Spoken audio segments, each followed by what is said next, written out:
I'm gonna change tonight. No, we're gonna be transcoding. An absolute arse. Yeah, I'm gonna do some code after watching Gooch last night. Oh, I was inspired. His majesty, while attempting to do code was, well, I say code, it was really just reading documentation. But you know what? It's enthused me enough to do something myself. So yeah, I'll make it. That's not what I wanted to load. I do not want to see my emails, thank you. Go away, emails. I'll make a Git repo, just in case this actually goes somewhere. I doubt it will. I mess around too much with lots of stuff.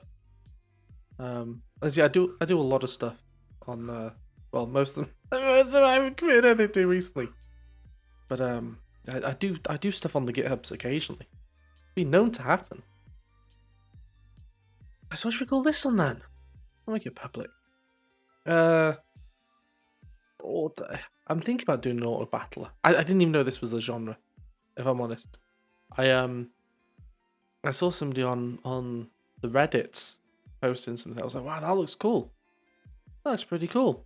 And yeah, it turned out there's an autobattler, which I didn't even know that was a genre. So that's just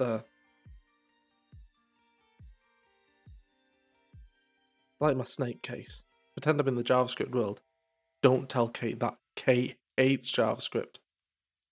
And TP does. Actually, I think most people do. But don't worry, this is going to be in C#, I think. Maybe I should put that in the description thing. That'd be useful for people, wouldn't it? That'd be useful. No, I'm not using JavaScript. I just literally mentioned as well, like, oh, I should where's stream information? There we go. Let me just put C# at the end there. I mean, I could do it in JavaScript, well, TypeScript. I'm not a complete charlatan, but yeah, let's go for auto. And to be honest, I could probably just turn the C# into TypeScript anyway through a transpiler thing. Autobattler.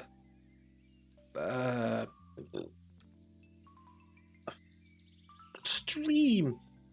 No. Autobattler test. There you go. If you put test at the end, doesn't matter if it doesn't go anywhere. Nobody minds then.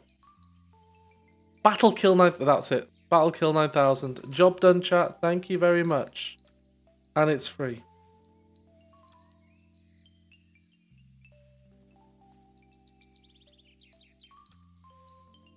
Yeah, no. Yeah, I'll choose the license because I always hate them two things. MIT. MIT. Let's create a repo. And because I'm a suave, sophisticated developer, I use Git Kraken. Other Git GUIs or command lines are available, but if you use the command line, I don't know what to tell you. You are you like to play Dark Souls. But I too like to play Dark Souls. But yeah, I feel that it's a whole new level of pain trying to do stuff on that. Right, let's here's some stuff. Here's some Git.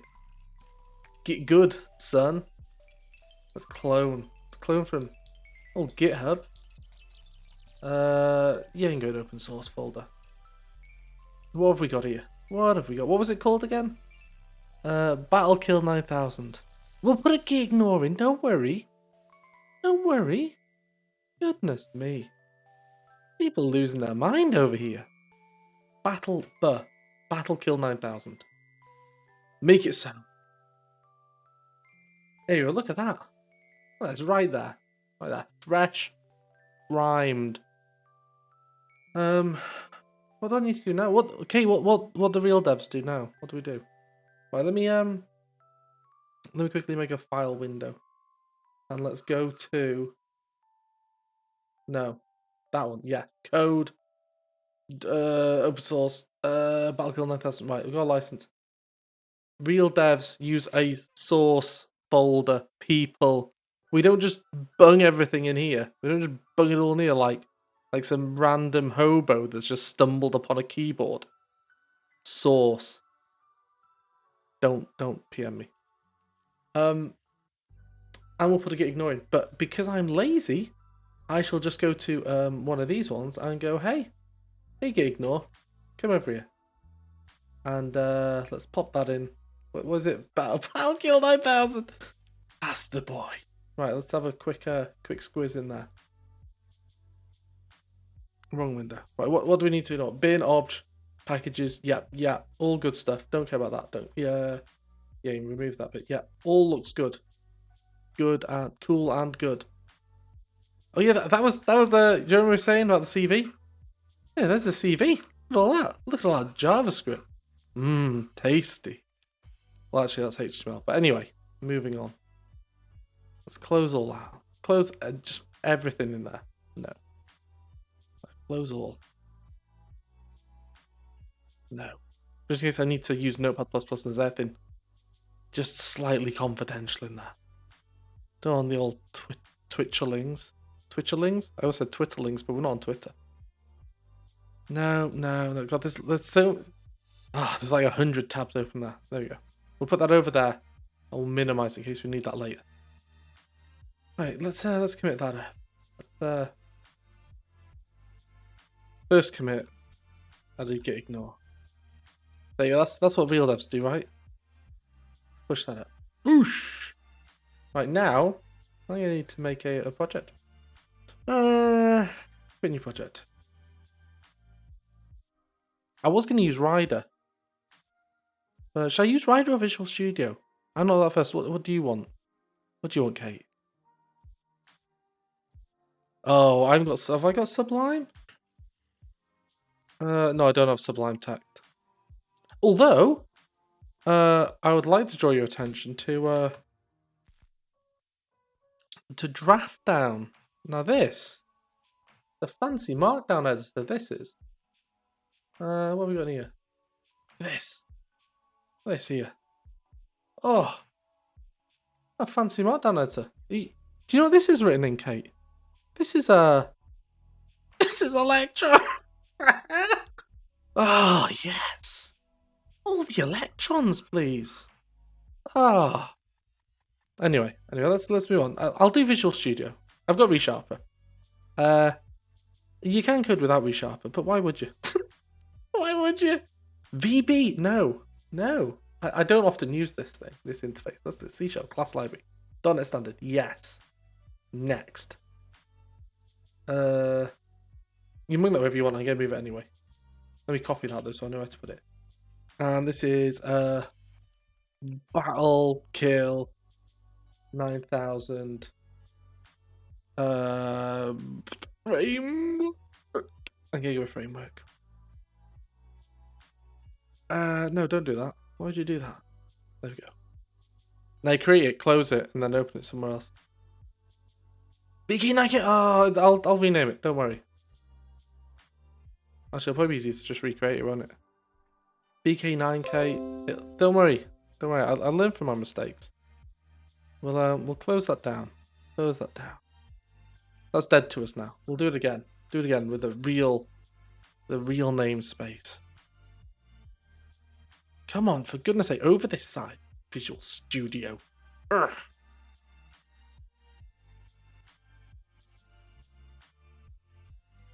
For goodness sake. This is why I don't use Visual Studio. I would normally use Rider. But I'm thinking what I'll do is I'll go through and I'll just make some the frameworky stuff. So I'll make like a grid and a character and an attack and damages and stuff like that. Then I'll probably put like a Blazor bit on there and be like, hey, that will just render stuff. And then I might go into like Monogame or Unity. Who knows? The sky's the limit at the moment. Next. BK 9K.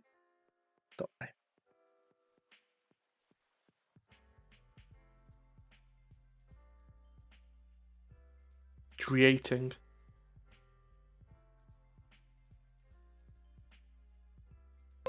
I don't think there's going to be much of a build pipeline.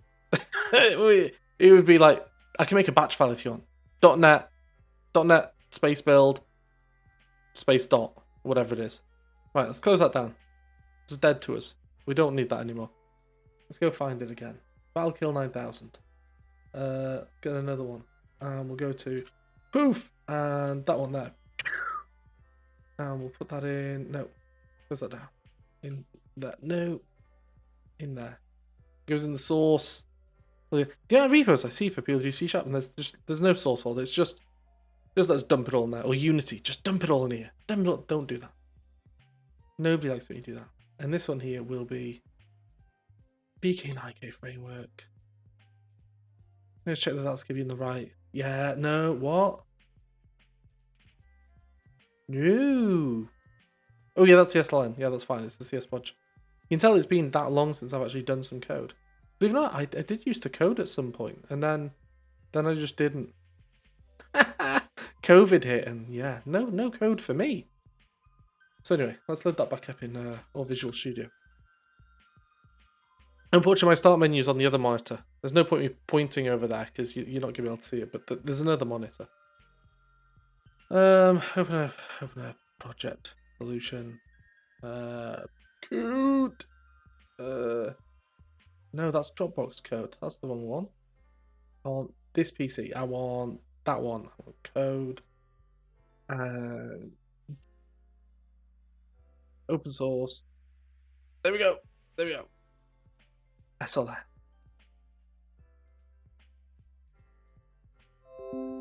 This is real progress now. Come on, you can do this, Visual Studio. Again, a reason why I do not use Visual Studio. Oh, it just takes forever to load. Okay, let's delete that. What do we need first? So just let me load up a paint.net or something for a minute. Just so we can visualize what I've got in my head here. So basically, for God's sake, paint.net. Now I don't want to update. No one ever wants to update. Just chill out. So is it not thinking? There we go. There we go. So I imagine it's gonna be something like have like a grid area here with grids, and then like we'll have some dudes on a grid, and then I like the idea of like cards or something because I'm pretty much kind of copying what I saw before, but I only saw briefly what they were doing. And I thought, wow, that looks pretty cool. So I like cards. The thing is, I'm kind of now that I'm doing this, I'm thinking, I really like to make something like Metal Gear Acid. You ever play Metal Gear Acid, Kate? That was a gem. But see, maybe I'd make something like that. But then I was like, no, I'll just keep it simple for now. Keep it simple. I'll put people on a grid or something. And for now, they can just attack that way. They attack that way. And these things here, you can use them on that to augment their stats or something. So if we start with just one person and some things that we can augment their stat, and then they can attack something. And there'll be something else here that they will attack and they'll get killed. Like that. That's what kind of what I've got in my head. But I don't start with it. I mean, you can do the scene first development. Like if you're in Unity, you generally, a lot of people crack open the editor and just start throwing game objects in and stuff like that. And that's cool if you want to do scene first. There's pros and cons to each. I'm going to be going the dev first because I prefer to just, for simple stuff, I just map out all the objects, all the data, and then I can whack that. Like I don't even need a head for it. I just when I say head, I mean like a console app or web app. I don't need anything for it. I can just literally just run the code. I can even do it in a unit test if I wanted to and say, hey, does the person attack and things. But I'll probably put in a little web thingy. I'll do that afterwards. Anyway, what's it? All insert? There we go. And for anybody who watches this who doesn't know, like they're like, whoa, what's all insert? You crazy monkey. That's resharper shortcuts, I think. All insert, Control Shift R. I can't remember any others. I'm sure there are others, but you don't need them. You don't need them. I don't think. So let's go for characters. No, maybe they should be entities. Entities. We'll stick with characters for now.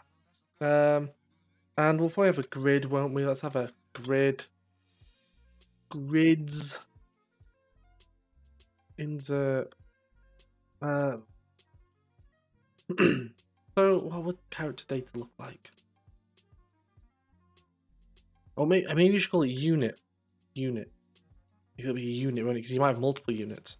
Let's rename that to unit. Unit. Units. Otherwise it's going to kick off. Come on, shut up. There we go. Right. And if anybody's got any questions on like, oh, why were you changing that? What was happening there? What was that magic? Just ask. We can discuss, and then we'll move on with our lives. So we'll have a name. Have a name. I should really learn the you know the shorthand things. Like you can do like public string, whatever. It's public site reader. I don't want that. I'm actually gonna split this all out later, but for now this will do. So you need a name. HP. Rot. Look at that. Oh, delightful. You know what? I don't need it. Give me a bite. HP. No, we'll call it health. I don't. When I tend to use long name stuff. Maybe that's not for the best. And we'll give it an attack. Rot. And that can be attack too. I might end up changing them later. They might go to int, but I don't need a full int. Sucking diesel. Oh, I like that one. Yeah, so we've got a unit. We've got a unit there, and we'll make a grid now. Make a grid. We'll make it a grid square. Grid square. And that'll have a what will I have? Because really, it's just gonna be an array. It's gonna be an array, and I'll put a load of extension methods on it. Say, hey, get up one, get beneath one, or whatever. It'll probably have a type. Yeah, let's go for a type. That can be a byte for now. I don't like enums. You might see me doing stuff. You're like, why you're not using an enum, you peasant? I don't like enums. I might use them occasionally, but there's a time and a place for enums, and generally the time and the place is never at the same place where I am. So that can be a ground type. Just in case you want to have like a little swamp in there. It'll be a swamp square. Maybe there won't be. Who knows? Movement cost, maybe? Because this is one of the cool things about... I didn't do a prop there. You're going to hate me for that. This is one of the cool things about doing it this way first. You can kind of model out all the stuff. The actual gubbins of it. And then go, oh, well, cool, I've got all this. And you put it all together. Right, let's... Extensions. Now, I'll make a grid as well. I want a grid. And that's just pretty much going to be an array of grid squares. Oh, is it an array? No, I can't do that. Public grid square.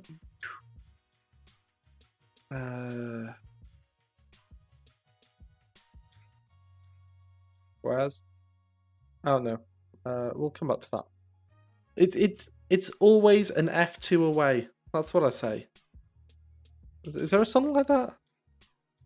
Only an F2 away? Maybe there should be. Right.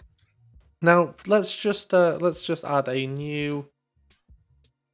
No, I don't want a new folder. You stupid thing. I want to add a new project.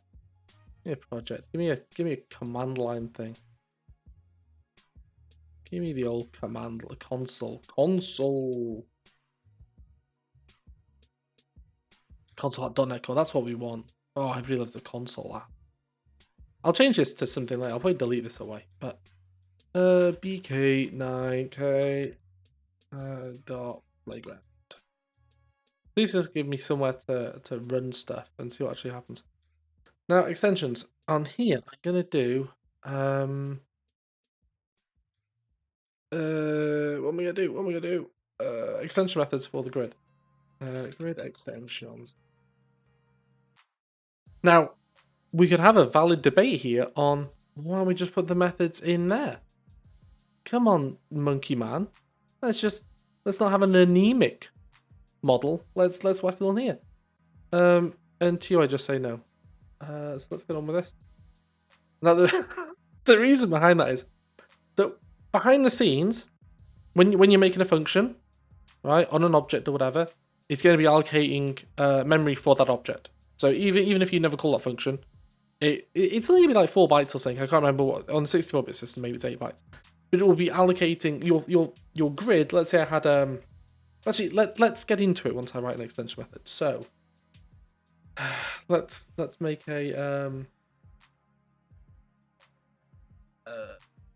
actually, how's the best way to reference this stuff?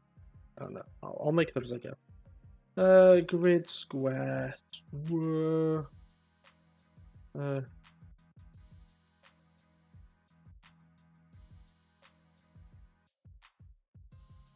Get square above, and then we'll have an arbitrary position. Indexing y. What are you complaining about? Yeah, that's fine. It'll return a value in a minute. Chill out, resharper. Goodness me. Oh, and we need this, don't we? This grid.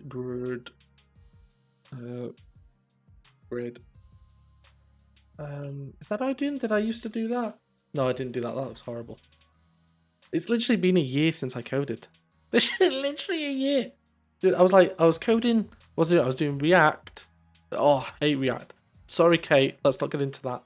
But I was doing React and some ASP backend stuff, and then COVID hit, and it was like, yeah, no more of that stuff. Right. So grid return grid dot squares. I should assume X is going to be the left to right, Y is going to be up and down. So it would be, we need to know the max size of it. So let's go back into here. Public. Actually, do we have a point? No, that's in. Well, we don't want that. We don't want that. Goodness me. Let's have an int. X size, X size, Y. No, don't do those properties. I'll do it as a property this time. Int Y size. There we go. So we can do so we can say like, oh, it's a 3x3, and then that can just generate the squares internally. Because we'll use a factory for that. Oh, factories, yes. What are they moving on to? I know Svelte's getting or Svelte is getting a lot of praise at the moment, isn't it? But they're all just much of a muchness for me. Should Grid Factory live within grids? Normally have like a factory's namespace. But you're like, well, I think your factories are just all manner of factories. At least in the grids, it doesn't matter. We'll get onto that. Right. So X says Y says yes. We go back into here. I can go grid dot X size times Y plus X. Yeah, I think that's right. I don't know. So if you had 0, 0, it would basically be 0, whatever, 0. Yep, so that beats it. If it was 1x, 2y on a 3x3, so 2y would be 3. No, we start at 0. 0, 1, 2, 3, 4. Maybe 4. 2. Yeah, I think that's right. Anyway, it doesn't matter. If it doesn't work, we'll a unit test for it. Is it Control E? No, Control Tab.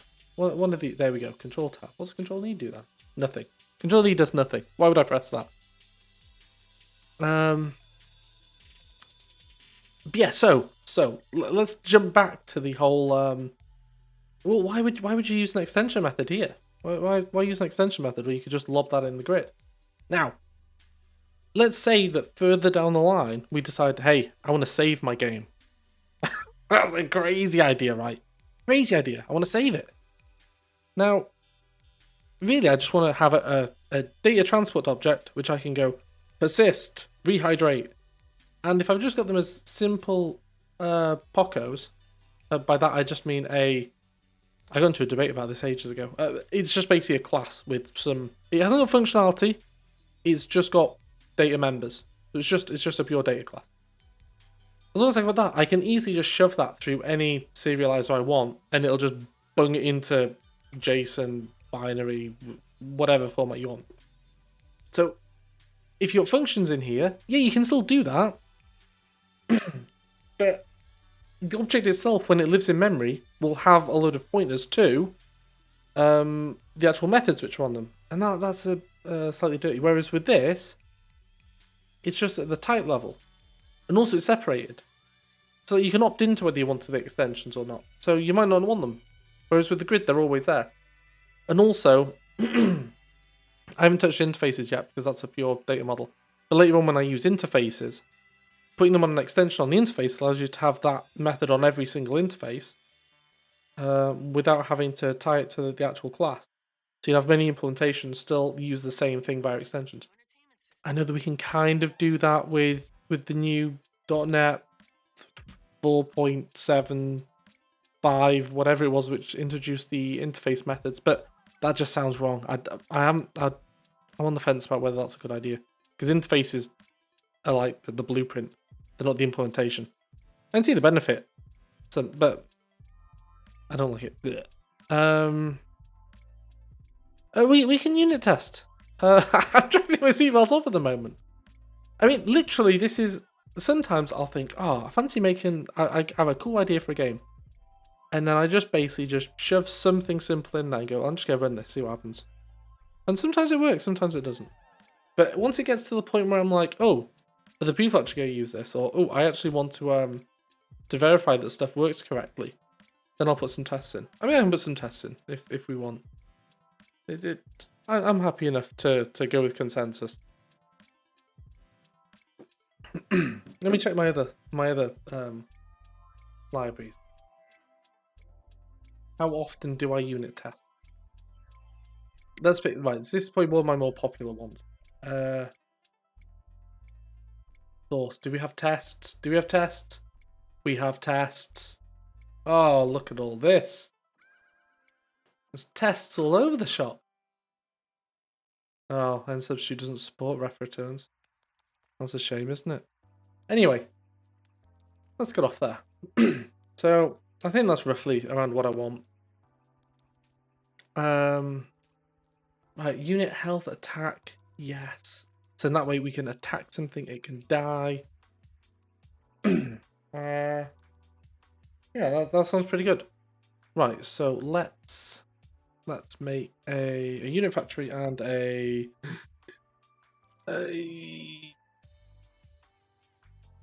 good factory. I mean, I might not end up using factories. Well, I don't. The thing is, when you're using resharper and stuff, it's so easy to just refactor stuff. It doesn't really matter whether you write some code and you go, actually, it shouldn't live there. I was stupid for adding complexity there. I'll just bring it somewhere else. Anyway, actually, I'm gonna make a builder. A builder. Unit builder. Unit builder. If you say it like a robot, it's a bit cooler. So, public static unit builder. Create. And what we're gonna have in here? We're gonna have public if it's not Control and E. Why would I keep pressing Control and E? What an absolute idiot. We'll swap them in there.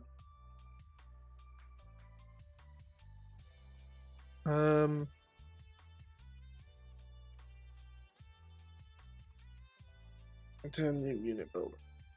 Here we go. Now you might be looking at that going, what the hell is going on? What the hell? And I appreciate Kate. You know what? You know this stuff, but future people from another dimension might not know. what I'm doing here. They might be like, "Whoa, crazy pants, what are you doing?" And what I'm actually doing is making a builder pattern. And if you don't know about builder pattern, just ask. I'll quite happily waffle about that. Unit build. New unit. I'll give it an attack, which is attack, and yeah. Hello. You gonna say something? No. My wife is currently just shaking her head at me. I think she is disapproving or something. No. Just talk to me. Fine. Do you want me to mute so you can talk to me? Right. Okay. I'm going to mute for a second. Juicy gossip or something. Who knows? Back in a sec.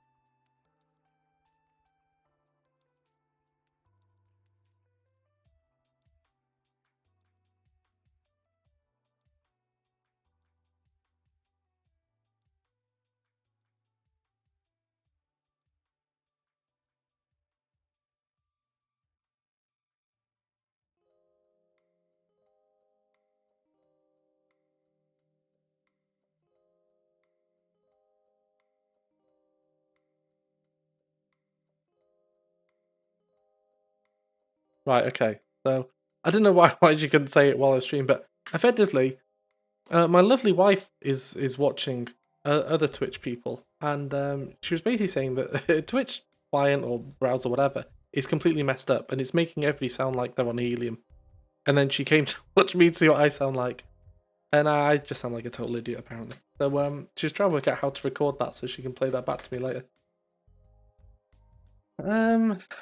You know what? Let's say Randy Random, Randy Random. We like you, sir. Health 100. Um, you know what? They don't even need to be properties. They're not properties. No, you're no longer property. You've been properties revoked. Do I do that? Let me have a quick look. Let me have a look at previous code. Let me see how I actually do code. Is that Haley? Let's have a look how you actually do code. Let's have a look at an entity. How do I call things in there? Do I use an underscore? Have I got a property?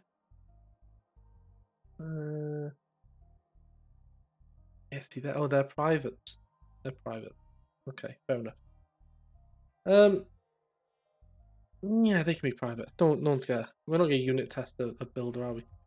Name private. Private.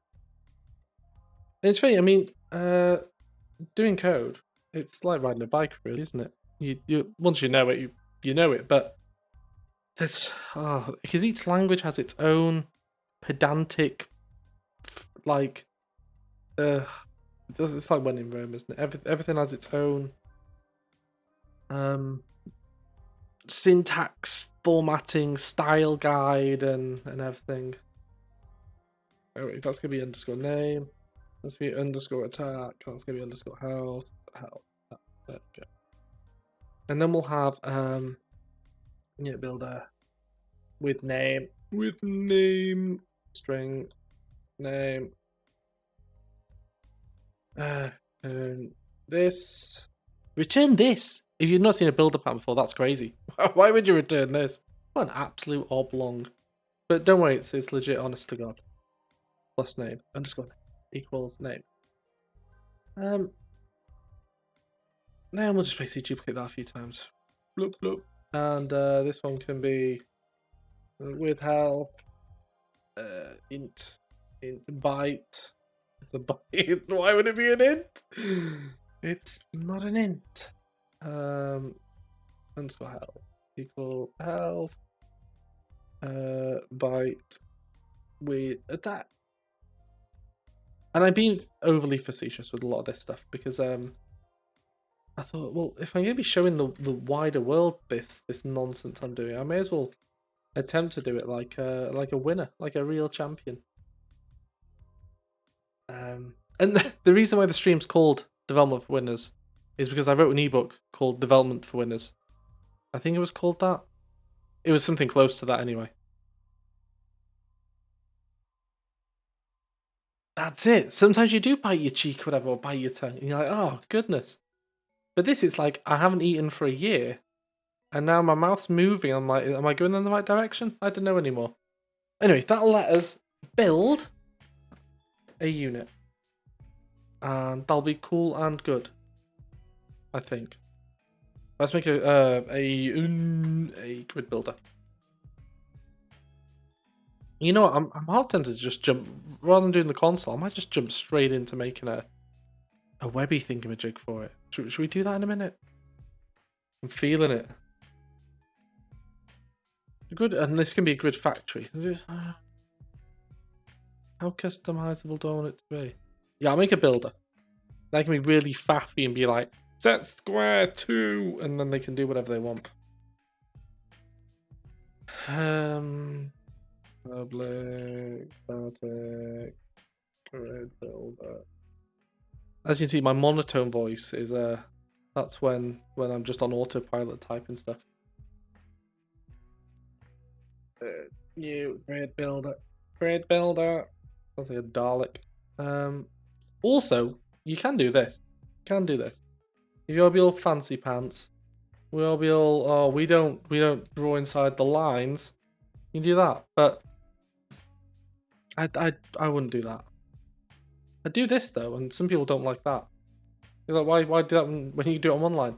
And a lot of the time, I would kind of agree with that, but I would have a method body, an explicit method body. No, I'm not using structs or anything crazy. Maybe later. Maybe later we'll just go full mentalist. But right now, I haven't even used the new record types. I wouldn't even know where to start. I wouldn't even know. And usually, if I'm using immutable stuff, I'll just make structs. Public grid build.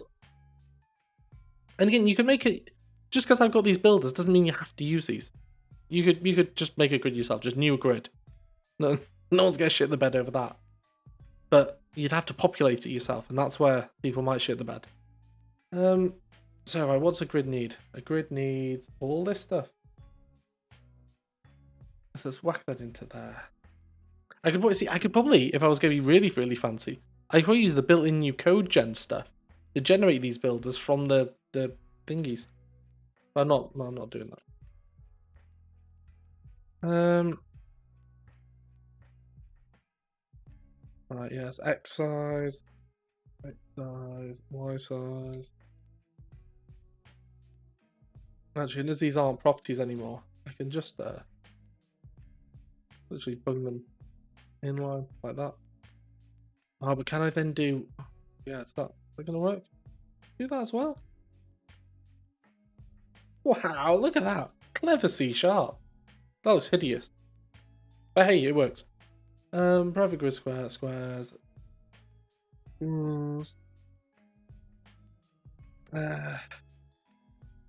Actually, I'll leave that as null. That's not gonna have a value yet. So, and I might actually put a list with custom squares in later. But when you because really you don't want to build the squares until the end. I don't think. But anyway, let's public grid builder.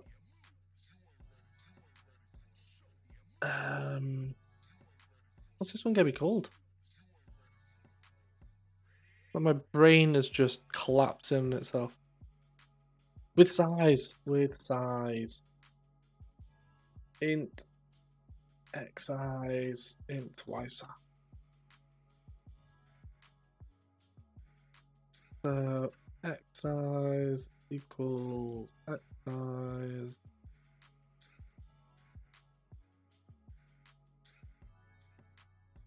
And then return self. This. Self! I'm in JavaScript mode, return self. What? That's not what I put in my car. Right, anyway, so we want a new grid.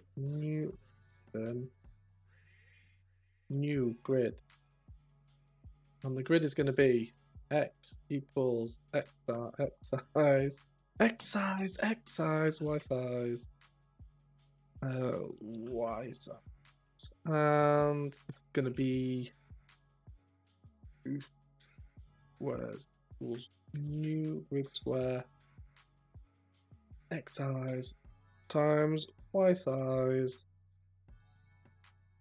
Look at that. What a beaut. What an absolute beaut. What's the Oh yeah, can't do that there. Oh, stop breaking the rules. Crazy person.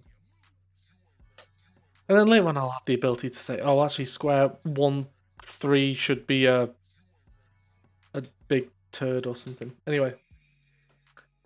Yeah, we've got stuff there. Let's remove that. I'm done with that one. I'm not even gonna bother going to console. I'm gonna go straight to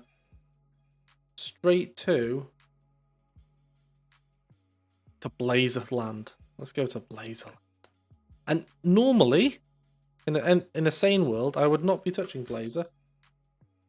But as it's the simplest way to have a semi decent UI, because HTML and CSS is like the best UI stuff ever. Blazor, yes. All the caps, all the Blazors. Right. Yeah, I want a Blazor one.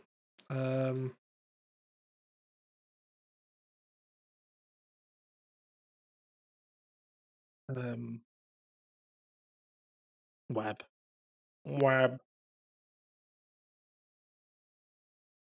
Yeah, I want WebAssembly. I don't want a server app. Get out. Oh, actually, wait there. Wait there. Did they change it? 1 second. 1 second. Let me quickly go to get profit. Because I use Blazor for something else. That one and that one. Is this the Blazor app? The web and where does it do this setup stuff? Yes, I installed the service scope stuff. The module. Right, okay. Yeah, go to add module. Yes. Okay, so as for yeah, I can still do dependency injections. Fine. Yeah, that's fine then. That's fine. Let's use a client one. I don't want HTTPS. I zero shit to give them that. I don't want core hosted. Don't want progressive. Just make it happen. Make it so.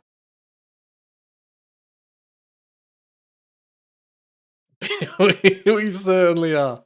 That's a little web icon. Ah, delicious. This is one reason I'm using Visual Studio as well. I'm not sure if Rider's updated it. I haven't used the latest Rider. As I said, I literally haven't coded for a year. But Rider didn't used to support Blazor well. It would just throw out the bed if you tried to do the web thing you want. Right, set this as the default. Set a start project. And set dependency on the framework. Okay. Now I'm gonna quickly go over here and copy some stuff in because as it turns out, I really hate the way that they do their dependency injection stuff. So I had to make a simple set of wrapper stuff around the nonsense. Yeah, that'll do. That'll do.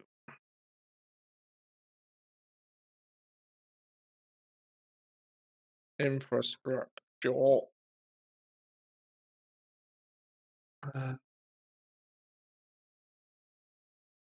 No, let's make a DI thingy. DI. Interface, wasn't it? iModule. I'm not sure if Ninject works with this now. I should recheck that. Because I normally use Ninject. Even though it's a bit slow these days. It used to be really good. But it kind of became a bit bloated. It's still really good. Module, did I have any other extensions? And I often do this. I used to work with a guy who was like, you should never look at your previous code. Just if you need to write something, write it from scratch, Google it. Don't use your previous code. I don't do that. I do look at my previous code. Use extensions. Service. Yes, okay. There we go. That was the other bit I was missing. Add module.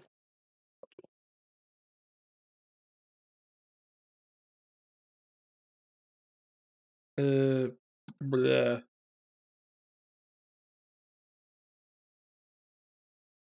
Yes, import. And then rename file. There we go. Why were you not renaming the file? You silly thing. There we go. Again, shortcuts. If anybody at any point is like, "Oh my god, just what are you doing with these shortcuts?" Just ask. I'll tell you. Ninject is the finest artisanal dependency injector. I mean, back then, I say back then, like what 5 or 10 years? Where's the music gone? How am I supposed to code without Zelda? Yes, I want more Zelda wave music. Thank you. Um, yeah, back in the day, like when MVC was first kind of its heyday, you had an inject. That was pretty much the de facto one. You had nobody used Microsoft Unity. That was rubbish. Um, although one of the places I did use it for a while, but we won't talk of that. Structure map, I think, was kind of in beta and kind of nobody really. There was AutoFac, which or AutoFAC, however you say it. That was kind of okay. I'm not sure if that's true. I'm not sure if you're just trolling me here to close stuff down. But somebody else can try that and report back. Right, let me take another drink.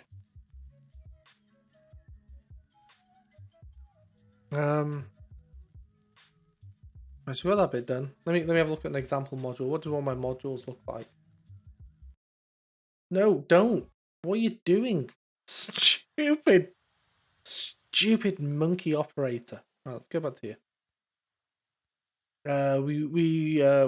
Web modules, and there we go.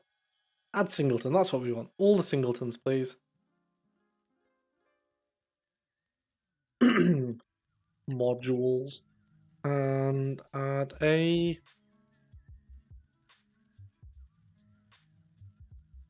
game module. Then iModule,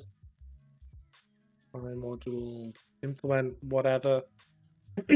Right, okay, so in here, services dot add singleton, and it was a builder, user builder, no, unit builder. And we also have a grid builder. Now again, the other thing, well, why don't you just shove that code in there? Silly monkey. And there might be some merit to doing that if you are only ever going to be having a web thing for your game. But at this point, I could take this framework and I could use Godot or Godot. I don't know how you pronounce that. Monogame, the console. I could handle my own one with Tau.net or whatever it was. Use Unity. Goodoo. Oh, that's amazing. Goodoo. Is that legit? I hope it is. I hope it is legit. I need another drink after that goodooing. Right. Let's run this. Let's see what actually happens. Run. Do we have a run? And DMC. I don't know on IS Express. Just put it on a bloody web. Yes, put it on Chrome or something. Okay, I don't want it on IS Express. Doesn't even need IS Express. Just go away. You silly thing. It's been that long. I can't remember how you run Blazor apps. And to us, there's probably a new Blazor runtime thing out anyway. There we go. Oh, yeah, here we go. Something is loaded on the other side. There we go. Look at that, a hello world thing. All that garbage we're gonna cull. Destroy it all. There we go. There's a little console runner that nobody cares about. So let's chop all that stuff out of there. Pages, don't care about that. Don't care about that. Go away, you silly thing. Shared main layout. you can stay. Nav, survey prompt, no. Don't care about you, go. In the bin. Do your route, CSS, don't want boot. No, get in the bin. Don't want any of you. Sample, don't care. Bye-bye. Fav, what's our fav icon? That's horrendous, but we'll keep that for now. Right, okay, so that's the bootstrapper bit. That loads up. That then loads the WebAssembly, which does the stuff, which loads the things, and that's that's where it all comes together. Right, okay. So, and that will be the stuff that's shoved in the front bit. So, battle test. Battle test. Battle stuff. Go to next. I'm gonna pull in. I'll pull in Bulma. I like Bulma. Do you all like Bulma? Can we get a sign off on that from the stakeholders? Bootstrap's okay. Bootstrap, no. Thank you, but no, not Bootstrap. Bootstrap's okay, but Bulma's so much more functional. It's like you want to do fancy layouts. It's got you. It's like Bootstrap is you got this. You got a column thing. I'm not sure if they updated it recently, but Bootstrap 4 was just a bit of a mess. Why do I download this though? I might want to download it at some point. I'm not npm installing Bulma. Bye bye. Download. There we go. And do you want a lol? Do you want a bit of a laugh? Because I can show you. Actually, one second, let me do it on this window. Let me just make sure it doesn't give license keys away.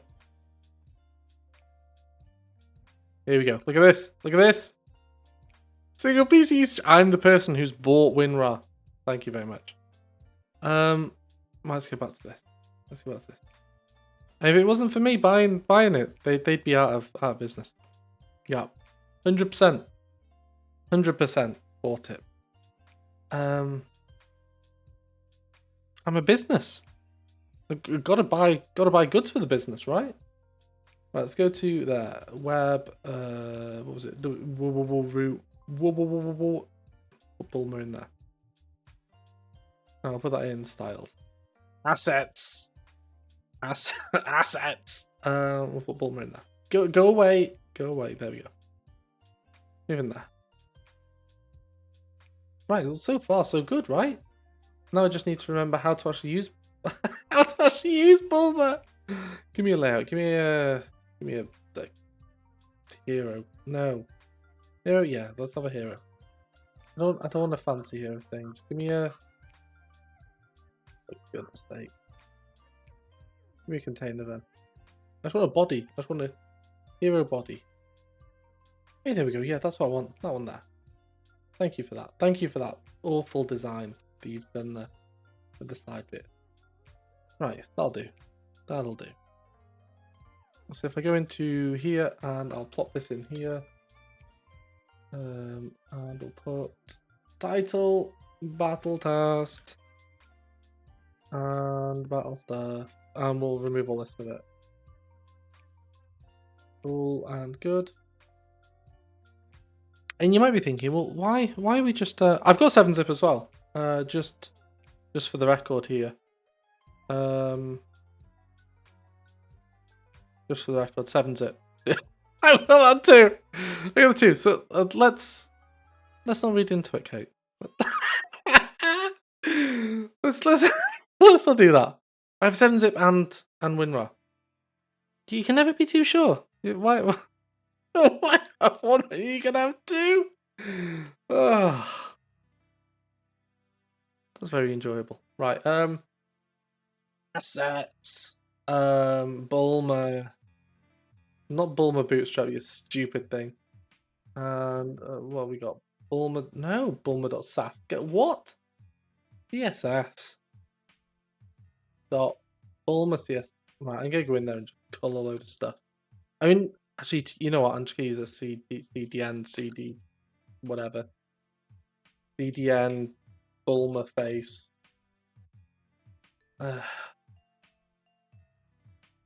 Yeah, just give me that. I don't. There you go. We've just reduced our project size immensely there. Bye bye, Bulma. Bye bye. Yeah, for anybody who's thinking, hey, I thought this was gonna be out coding, not HTML. Well, just imagine that this is UI designing. We're designing UIs for games now through this lovely system of HTML and stuff. And why is that code like that? Have a tab. We don't use spaces. Oh lordy, don't use multiple spaces when a tab will do. Oh, I feel the pain in my bones thinking about that. But if you're in Python world, apparently most people use spaces. And if you try and mix spaces and tabs, the world blows up because God forbid it'd go, you know what, you just mean space. You just mean a block of space. I'll deal with that for you. No, sir. We don't do that here. Right, main layout. Sure, have a nav menu thing. Nav menu, right, this is garbage. We don't want half this stuff. No, literally don't want any of that. Bye-bye. Oh, do I? No, I don't want to collapse it or anything. Don't care. Do not care. Go away. You can just be a... do I even need a sidebar? I don't need a sidebar. Let's get rid of the nav menu. Should I? Let's leave that there for the moment, but I'll just remove it from the page.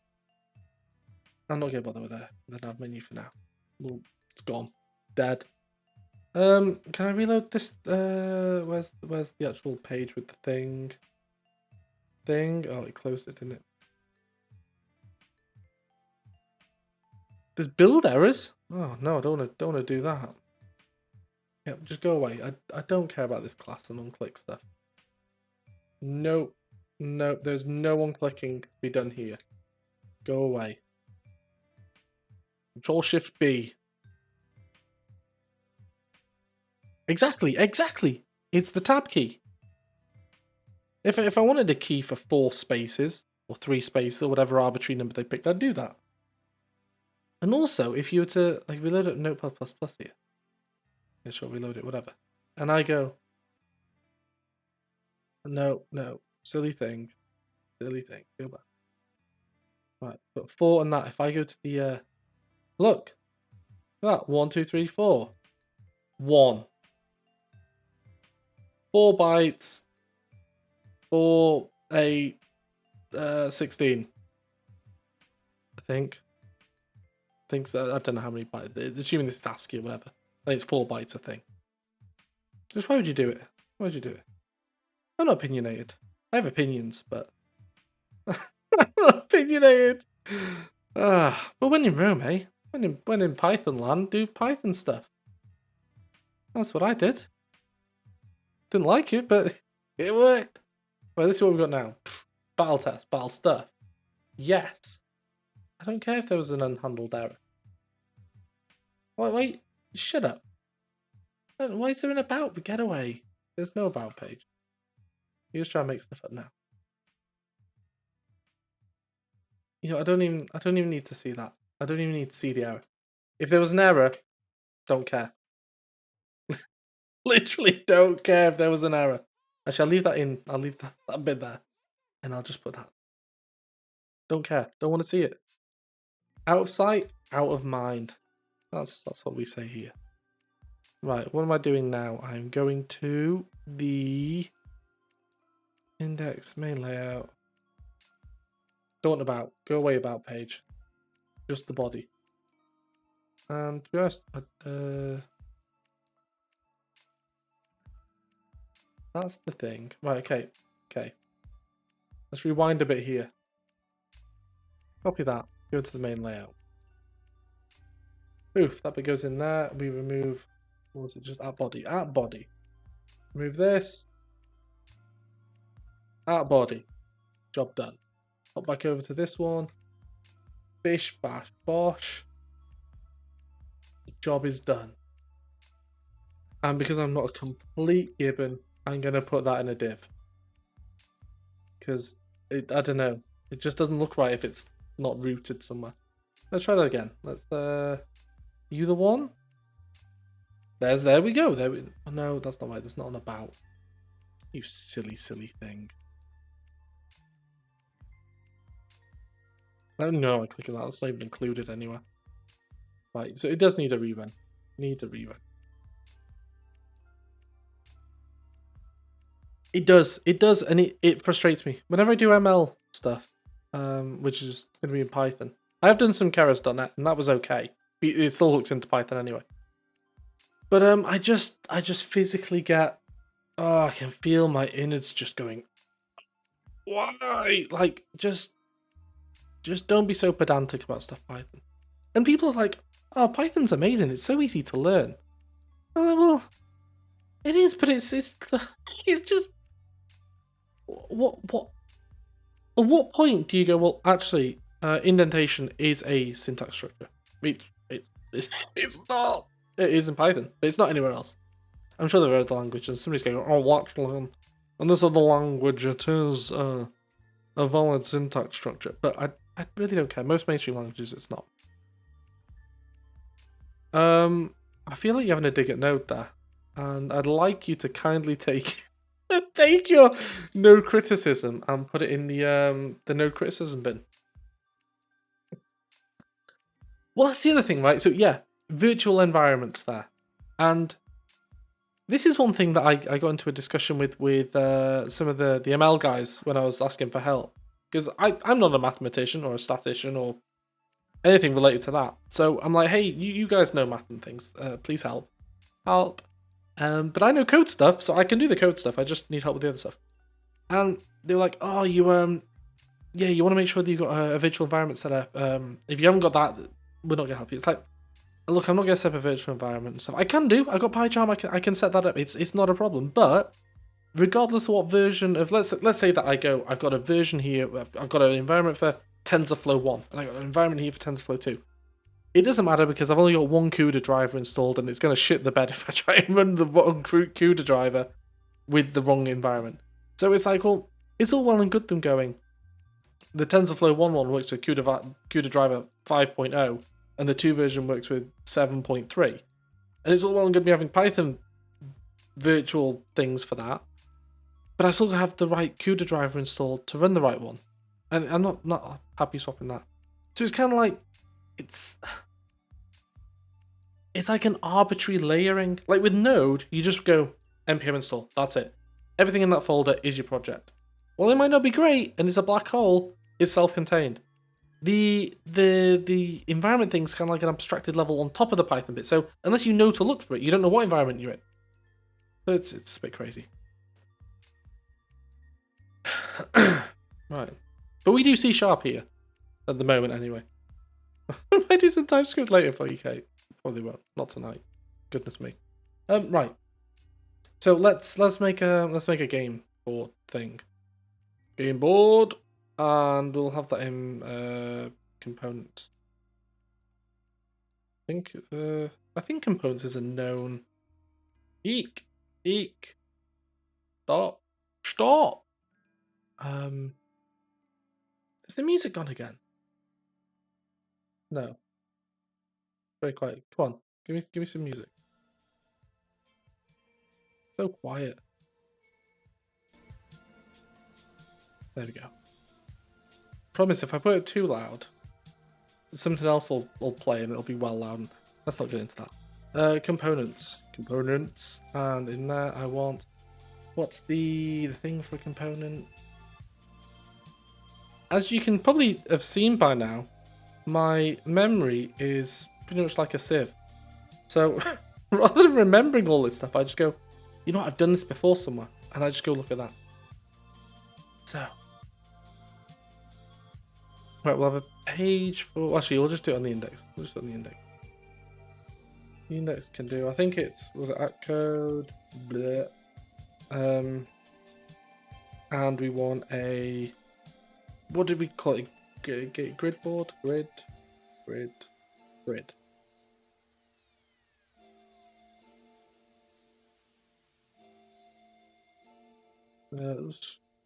Just call it the grid. Just the grid. And I'm sure there is a... Is there an overriding method? Uninitialize. That sounds about right, doesn't it? Uninitial. No, maybe it's uninitializing.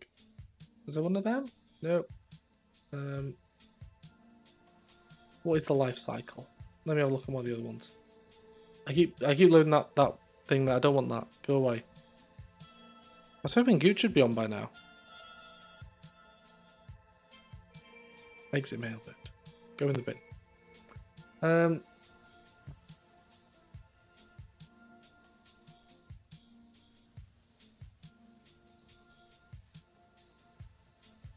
No, it is uninitialized. That's fine then. That is fine. Yeah. Uninitialized. That will do. Actually, we'll do the base thing first, and then we'll. Grid. Oh, we want to inject the grid builder in. Inject. I think it's happy. It's thing like inject. Builder. Grid builder. Can't type to save my life right now. Inject. Blah blah blah. Oh, let's follow that commit. Grid builder. So we're using the built-in dependency injection stuff. If you want to know more about the dependency injection, just ask. So we'll put that in there. Create width size, and we'll have a 3x3. No. 5x5 actually. 5x5. That sounds good. And build, and that will be the grid there. See, this way it's all coming together now. This is a. Is there a meme for this? I think there's a meme. There we go. Where's that? There. Ignore that top bit. Ignore. Oh yeah, it's all coming together now. Anyway, so yes, that will do that. We'll even do some lines to make it look like it's fancy. And we should make 2 units. And at this point, we're going to be like, well, hey, how do we put the units on the grid? And that will be where we have to engage brains for a minute. While I'm writing this, Kate, you said that you'd been ill. Are you okay? I meant to ask you earlier, but I completely forgot.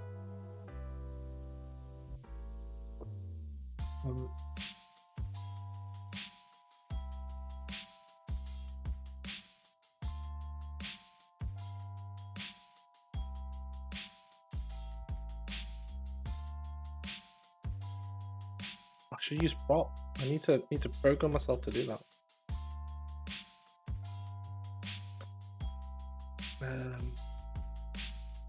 Builder.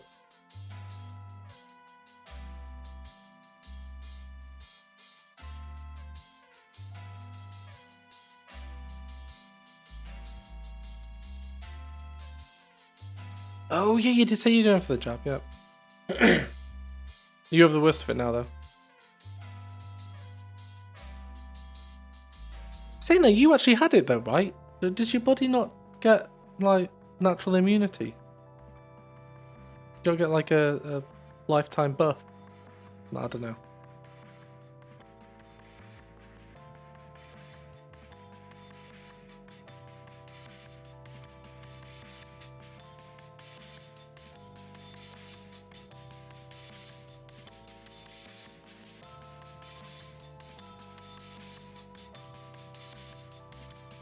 I need a name for the player, and we'll call it Gooch. Give me Gooch. And just have default stuff there. Enemy unit.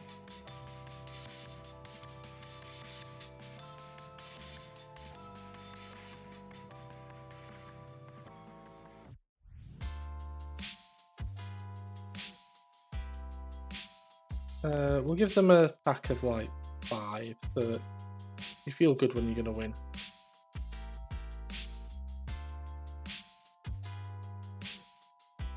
What's wrong with that? There's no typo in Gooch. I can assure you. There's no typo there. Yeah, I assumed that once you'd got it, you were like, well, I'm pretty much immune to it then. Because I remember in the early days, when it was starting to spread, people were like, oh, you can get reinfected. But I think when they were studying that in Japan, where one instance of that happened, it was actually a variant, I think. So I think today nobody's been reinfected with it. It's just they've had a different strain or variant of it. But no, hey, I mean, if they've given it to you, not going to do any harm, is it? I assume it's not going to do any harm. Let's hope not. It's got a grid. Check. Player unit check. Enemy unit check. And I was gonna make a component which was the grid. Component.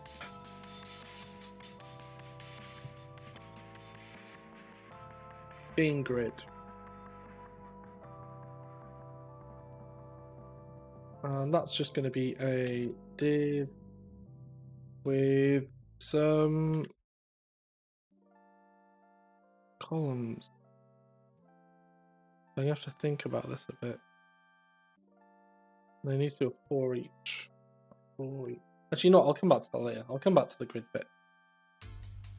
Let's make a unit thing, because I can just bung 2 units in, and that'll be some progress, won't it? Unit. Avatar. Can we give a better name? Only 5 to 6 months immunity. Wow. I expected it to be a lot longer, but yeah, I'm not a scientist.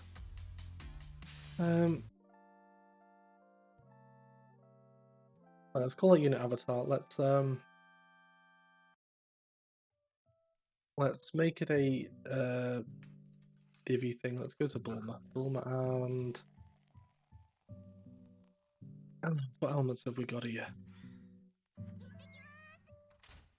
Block. I don't want a block. A box. Do I want a box? No. I want a tag.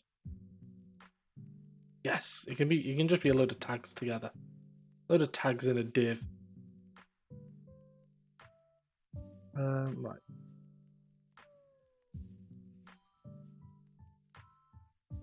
And that can be tag.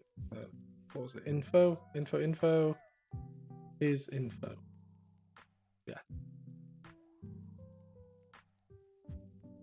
And how do I give it the dependent stuff? I'm sorry for loading and closing lots of stuff, by the way. I'm just trying to remember the syntax. Run it.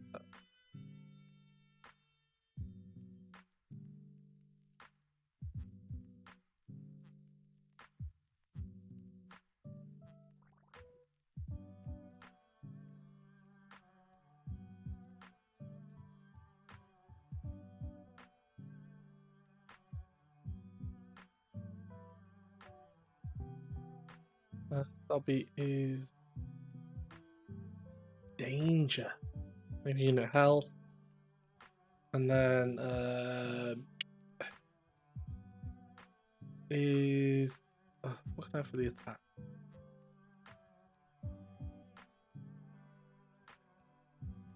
Yellow for warning. Warning.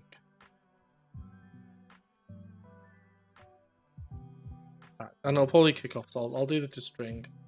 Just in case it doesn't automatically do that for me. Yeah,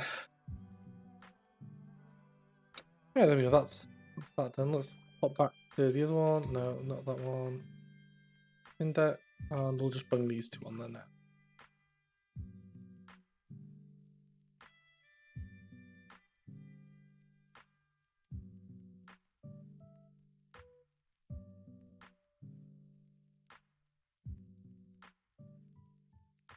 What did I call it? Unit avatar.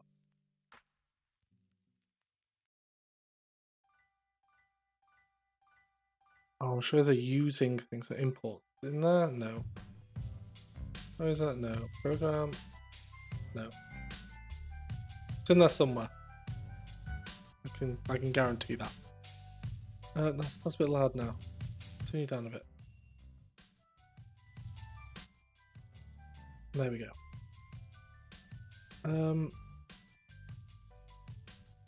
What was I looking for? I've looked at something else. My brain's gone. Right, that's what's looking for. Where the components are registered. No, not there. Oh, it is there. Right, okay. No.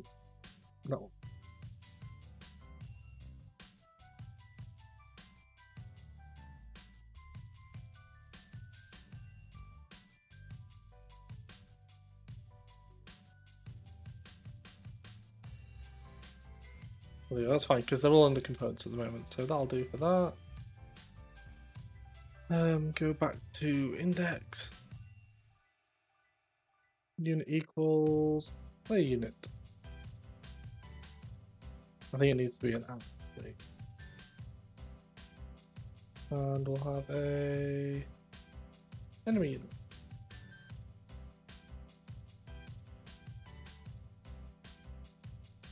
And you know what, let's put them in a little grid as well. I think it's columns. Just making this up as I go. I think it's like this. Class equals column. Line there. Line there. Yeah, seems legit, right? That's got to be close at least.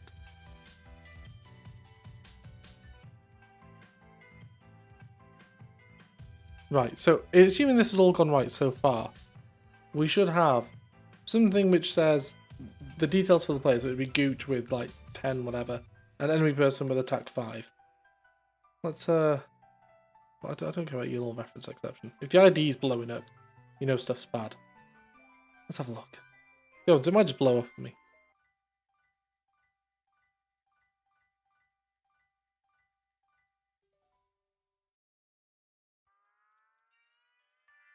Loading? Loading.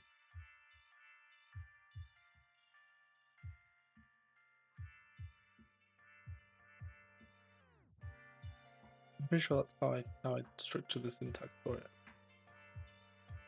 Let's go for pages and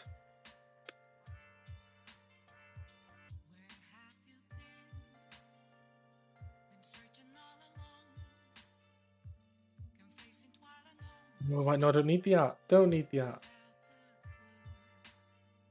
I'm not sure I can legally play that one. Let's move on to another one.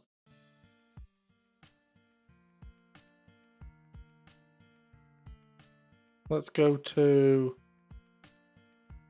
Green Mario. Look at that. Delightful. Alright, give me the art. Don't need the arts apparently.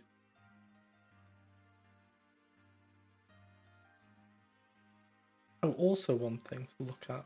Do I do it before the thing or after the thing? Or do it before the thing?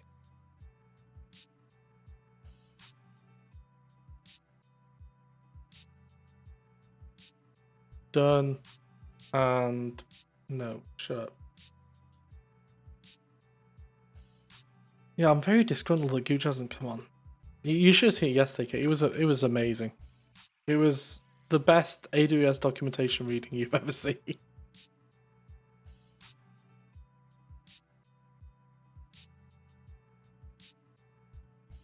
Where's the error? Give me the error.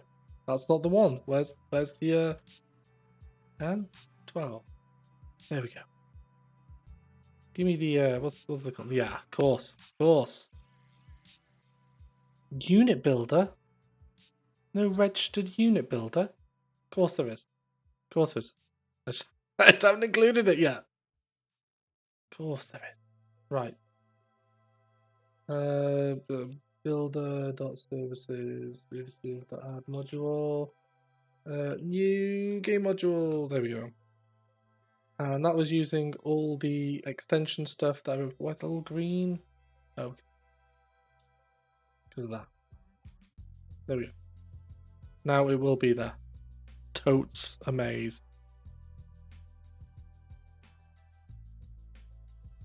Look at that! Look at that! Your Gucci for you. With 100 health and 10 things. Now, this here is one of the key bits that I find useful about game dev. Now, this isn't in Unity. It's not a monogame. You're not going to be running this on your Steam, are you? But we show that the logic, the actual logic to drive all this, is not bound to the engine. It's just a C# library. And in some cases, you will be bound to the engine in certain parts. I mean, you can have layered architectures where, like, you'll have your core infrastructure, which is unbound. It can go with anything. And you have a layer on top of that, which is all model data, which might be fine. But it often gets to the point where you need 3D information, like vector 3s and things like that. We go, oh, well, Unity uses its own vector 3s, and .NET uses, well, Monogame, I think, uses the numerics vector 3 thing.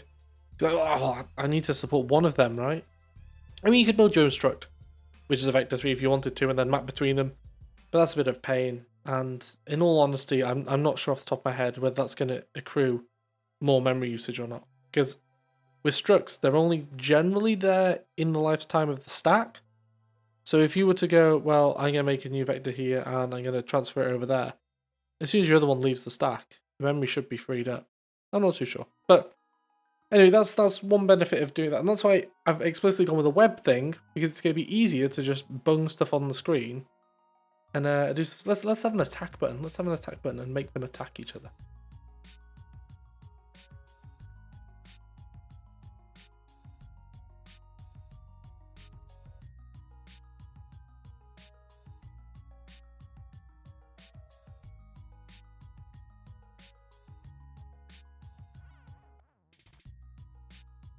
Oh, 1 second. Let me see how a Bulma button lives.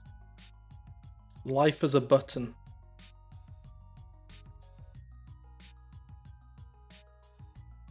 You know what I'm also going to say is danger. It's going to be an attacking thing, isn't it? And we'll do the on-click thing. Is it on-click? Click. On-click. Goodness sake. What is it? What is it?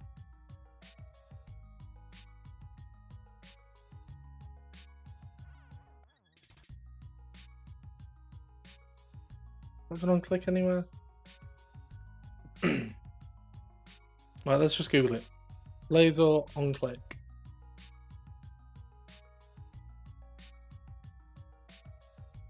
Love the Microsoft documentation. It's awful. Right, on click, update heading. You want that? But we will just call our method that just to get on and do something. With that, yes, update heading, and that will be player attack. So the player attack is going to basically go enemy unit. Let's just be simple. That's enemy unit dot health minus equals player dot attack. Can't attack. Can't type. Attack. Yeah, let's just do that, eh? See what happens.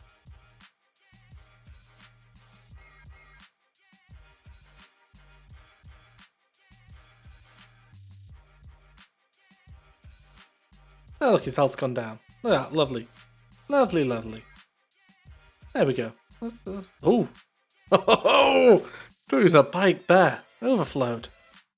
Oh, delicious. Infinite health. Infinite health right there. Anyway. So, that there shows one problem with using just basic take it off. Like that's super simple. We actually want a damage calculator of some kind. This is just rubbish. Let's say in the real world, you might go, well, actually, I'm using a fire attack, and this dude, he's got fire armor, which mitigates 20% damage. That sounds like a real scenario there. But yeah, we'll get back to that in a minute because I need to go for a wee-wee. We'll be back in a minute.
I am in fact still on mute. I use shortcut keys for muting and unmuting, and I mustn't have pressed Control Alt and 2 hard enough there. So what I was basically saying for those brief few moments was, hey, let's check the NuGet versions, because the version of Blazor I'm using is probably quite old, and then there's the version 5 ones, but I'm not sure if they're tied to .NET 5. So I don't want to just just upgrade willy-nilly and then it'll fall down. For the moment, I'd rather just commit on stuff working. So let's just go for is player dead. I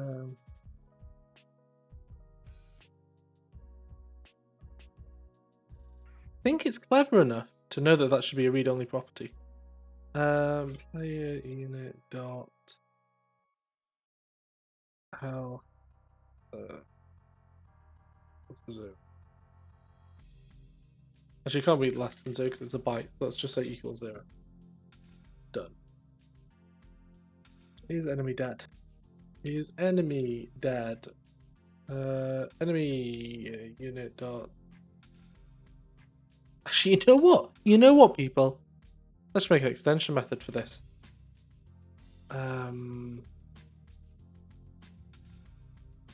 Yes, it's a class. Unit extensions. Static. What is playing now? What is going on? Let's have some Pokemon. There we go. Some Pokemon in the background. Not some crying Luigi. Oh god.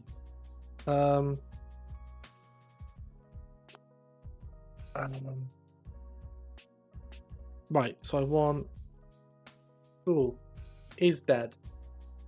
No, it's a method. It's a method. We're not in JavaScript world. Unit. And it needs to be static. Otherwise, bad things will happen. And we go return unit.health equals 0. And that's dead. So if you go back to the index, ching. Don't really need them anymore. And here I can basically just go, you know what, if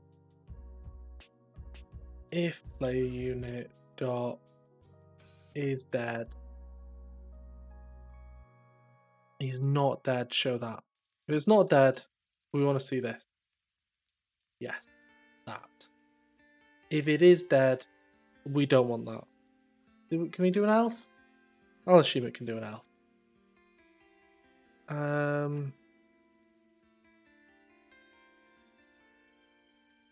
think it's a P. Oh, it is. Does it have that P title? Whatever.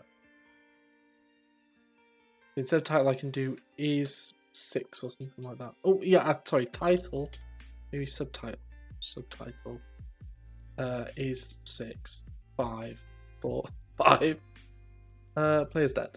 Player's not gonna die though because the other guy can't attack. Player's dead. And we'll just basically recreate this for down here as well. Ching, and we'll put that in there. Oof. And enemy's dead. Enemy's dead. Enemy's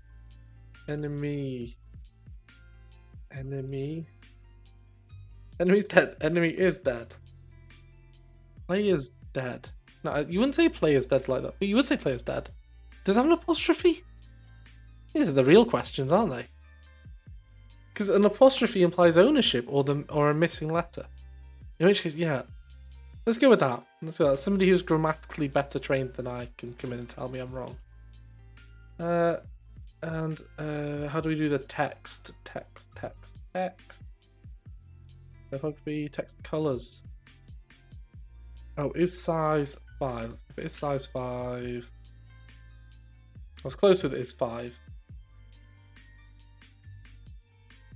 And colors, text colors. Okay, maybe it'll be another color. Red. That's text danger. Danger, Will Robinson. Danger. Maybe that should have just been a tag, actually. You know what? Yeah, enemy's dead. I mean, you don't want to let your enemies... Oh, sorry. Well, enemies like that implies that there's multiple enemies, right? There's only one. There's only one little enemy here. Does it need to be like that? No. Come on then, Blazer, you silly thing. If Yes. If else if else item. Okay. That seems logical. There we go. And on here, where we do this bit here, we're actually going to say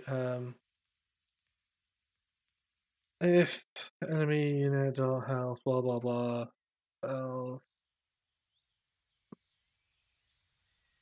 You know what? Let's make a temporary variable for this. Damage to apply equals this minus this. No, it's not actually damage to apply, but I'll go with a better name in a minute. That minus that. New health equals that. If enemy health. Actually, no, I don't even need to do that. I don't need to do that. I actually need to do one absolute idiot. A total moron. Enemy unit health is greater than or equal to player unit dot attack. Do the bit which we had a minute ago, which was that minus equals that. Minus equals, and otherwise else just do a enemy unit dot health equals 0. Equals 0. And again, this at some point when motivation strikes will end up in a don't forget the semicolons. We're not in Python land here. This will end up in a I damage calculator or something. You'd want it in something which can be replaced. I mean, to be fair, Narisa does have an English degree. I can confirm this. So she is 100%, nay, 1,000% more trained in the English language than I am. Yeah, so I mean, enemy is dead. But I don't know, because I don't want to imply that it's the enemy owns the death, I guess. So it is the enemy's death. I don't know. Right, so that should make it 0. Let's try. Run it, see what happens. I like your logic, by the way. If it when I went to Cooch, I once came out with what was it? If it works, it functions. And they typed it up and put it on the wall, and that was like their ship is sort of thing. Like poof, poof, poof, poof, poof, poof, poof, poof, poof, poof, poof. Dead, but it's not saying the thing. Why are you not saying the thing? I imagine it's because Blazor is not refreshing that method. I'll have to Google that. Let's see. No, I keep pressing the silly mail thing. Go away, mail. You know, I'm just gonna leave it there. Just gonna leave it open. So if I click on it again, the world's not gonna end. Right, refresh state. Refresh a component state. I'm just like this to update state. State has changed. What? Is this a question? Is this an answer? No, let's go back. Stack Overflow. There we go. Now, on state containers, that's on version 5. I do not have version 5. There's not refreshing component. Blah, blah, blah, blah, blah. State has changed. I don't need to invoke it in the sync thing because I'm not in the sync bit. Oh, but this is what I could do with RX. No, I don't. I don't need that. I don't need that. Oof. Try that. But yeah, the next step will be using RX or something, and basically going, okay, make a game loop, make a simple game loop. Every second, go off and do something. That'll be the next step. Because again, if you're in Unity or Monogame, whatever, you've already got that. You've already got the game loop there for you. In this, we don't have that. That didn't do it either. That's silly. You know what? I'm going to start them with health 0. And we can't even be clever and funny here and say, oh, we should have done a unit test to verify this, because we'd literally be unit testing, well, the best it'd probably be like a acceptance test on the browser, which no one's going to do that. Right, let's run it now. So it starts at 0. We should trigger. Oh, wait there. What an absolute idiot. Enemy unit is dead. I probably don't even need that thing. Maybe that's too harsh on old silly face Blazer. You know what? I'm giving Blazer some flack. Personally, I'm not a massive fan with what's going on with Blazer and Wazen. I like what it's trying to do, but I think it might fracture the crazy web system in a bad way. But I do like Steve Sanderson. He's a very clever guy, and he made it, and he made Knockout as well, which I quite like. So he's far more clever than I am, and if he thinks it's a good idea, there must be a sound reason behind it. Bang, bang, bang, bang, bang, bang, bang, bang. Enemy's dead. Whoop. So we've just won the game. Just won it. Literally won it there. And we can debate till the end of time whether that is the correct grammatical message to be displayed. But we can all agree that Gooch has defeated the enemy. You know what? I think we're missing a trick here. This actually should be at enemyunit.name. Is dead. Actually, one second. I think I need the thing with the thing there, and then I need that thing there. There we go. And I'll do it with the player. Player name. There we go. No, stop. Why would you do this to me? You would have thought if you just press save while it's in run mode, it'd go, you know what? I know that you want to update the file. Update the file. Data bind. Ooh. This is one reason why I kind of, if you take a step back, so historically it used to be, let's rewind to the point where PHP was dying off, and PHP devs are like, it never died off. What are you on about, you crazy fool? It kind of did. But anyway, so PHP 4's been out for a while. Web Forms is getting a lot of enterprise customers, even though it's total garbage. And there's people running on Web Forms, and you go, well, okay, MVC's coming out soon. Everybody starts to jump for MVC. And even up till probably about 4 or 5 years ago, MVC was still kind of seen in the industry as it's something to aim for.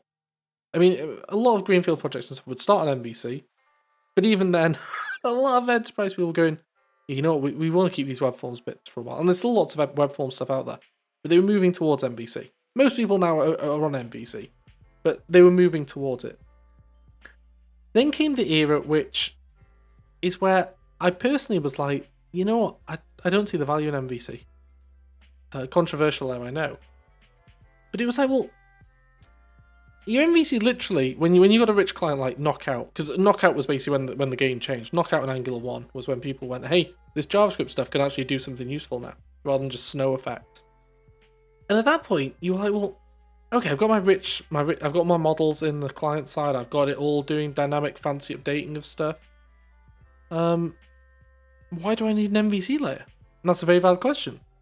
Because assuming that you've designed a web API to sit behind your MVC layer, really all you're doing is going JavaScript to MVC to the web API, back down to MVC, back down to JavaScript. Why not cut out the middleman?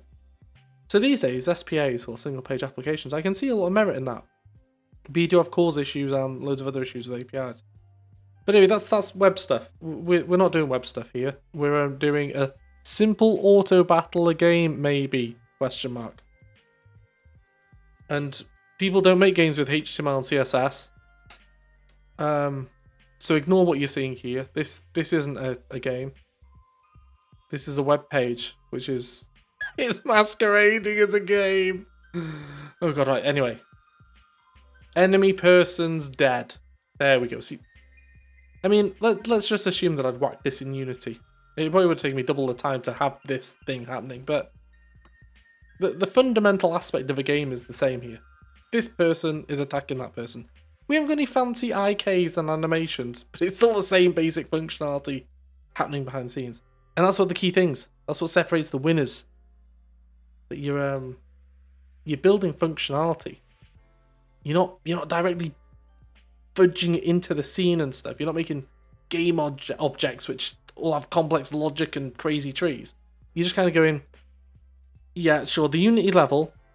I'm just going to use Unity as an example here. Other game engines are available. In Unity, you go, right, okay, I've got my model. I've got my mechanism. I've got my animations. I've got my IK for doing fancy sword shield bits. But maybe you could have. Maybe you could have. But it wouldn't have had the fancy builders in there. Nobody would have made that for you in an asset, let me tell you. But anyway, so let's say you've got all this fancy stuff. The reality is, in the view layer, you'll be wanting to check, has a collision happened? Well, depending on how you do your battling, you'll ultimately at one point want to work out, has an attack happened? And at that point, really, all that needs to happen is run the attack logic. That doesn't need to know about the view. I mean, it might want to know, did you get shot in the head? Did you get shot in a part of the body? Were you stabbed at a part of the body? But really, it just needs to know, at the fundamental, have you been hit? Yes. Okay, let's apply some damage. And that doesn't even need to sit in Unity. That can sit in C#, which is why this is just a class library. So I could take this. We could take this whole thing now and basically remake what we've done here in Unity or Monogame or whatever. And all we're going to do is just use their like a Unity input thing. Or maybe we'll have a game object and put a bit of text on it saying the player's name. But this is like the key thing here for changing the way that you start prototyping games. And then if you're a designer person, you're not going to start this way. You're going to start on the Unity layer. And you're going to be throwing everything in the scene. Because that's what's natural for you. And I'm not saying that's a bad thing. Do whatever you can to ship your game and get stuff working. But from a mechanics perspective, because pretty much all games, be it RPGs, first-person shooters, whatever games, the underlying mechanics, unless it's like a super physics-based game, can all be expressed in raw code. And also it makes it a lot more easier to work with. So if I've got a unit, I'm not tied to game objects, I'm not tied to mono behaviors. It's just a class. And shove that in JSON. Persist it, boom. I've saved my character's health and stuff, so I can resume later. Weeby dating sim, same thing. I mean, you might want to keep some state on the amount of cat ears and things like that, and how high the tail is, but ultimately that can be expressed through data. It's like any sort of aspect of the game can be expressed through data. I mean, even if you look at pathfinding, let's take pathfinding for an example, right? So it will touch on the view layer. I'm talking about view separation here, which I probably haven't gone in too much depth with, but just carry on pretending that you know what that is if you don't know what it is. So we got the view layer, the Unity bit, and we go, right, okay, we want to pathfind from behind a wall to near a door, which is further down, and there is a path to it. Now, you might buy an asset which does this for you. You might write your own A-star pathfinding or floodfill, whatever. Ultimately, you want to go, can player A reach destination A? And you can say to the view layer, can you reach that destination? Yes. Okay, cool. Can you generate your path there? Now, you could do that all in the view layer, or you could basically just take the vector 3 representation of that path, pass it to the back end, and go, well, actually, back end, can you every update move that person towards there? It might not quite be that simple, because it starts to get really difficult then when you try to sync animations and effects and sound and stuff like that. You can still do it. You just basically have an event raised every frame or every major update saying step taken or whatever. But it can get a bit noisy there. But anyway, the whole point is a lot of stuff, even if you can't do everything, the majority of stuff, especially data you would want to save, should be, well, I say should be. For me, it should be expressed this way. Like, think of Skyrim. The amount of data in there. Like, an item, a goblet, a book, all that sort of stuff, really, is just a position, a type. That's really it. And maybe an asset code, which would be derived to work out in the view layer what mesh to load and things, and what physics to apply. I mean, it's all really simple to do all this stuff. I mean, yeah, well, we can look at this fairly stupid example here, which is really trivial. This could be Dark Souls to some extent. We haven't got the fancy parry mechanics in there, but ultimately, can this person attack that person and do some damage? Yeah, and we can kill them. Job done. So right, I'm gonna commit this now. I'm gonna commit.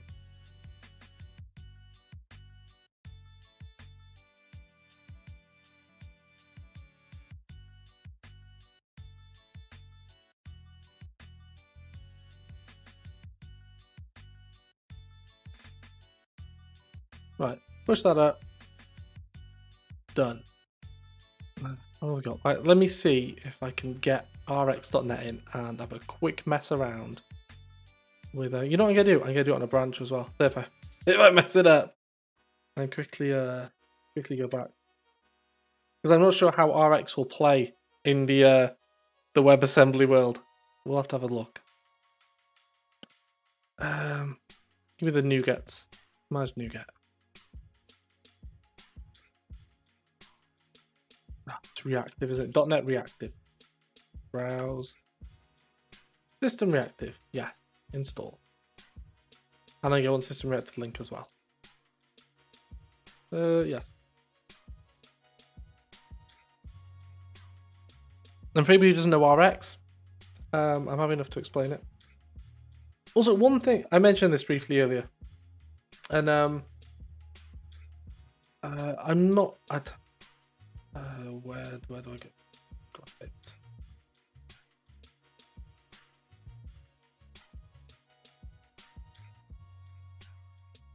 So a lot of the stuff that if I ever continue with this, I'm going to be covering in here is effectively going to be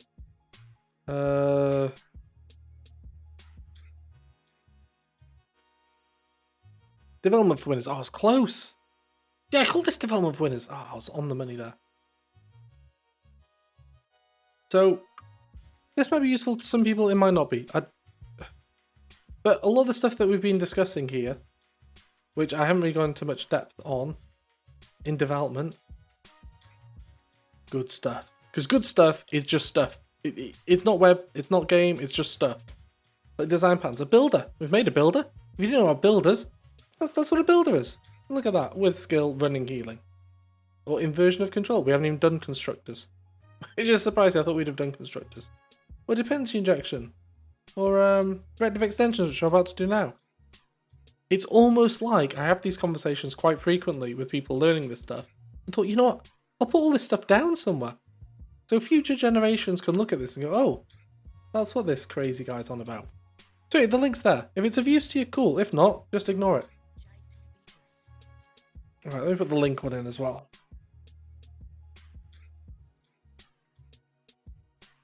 Right.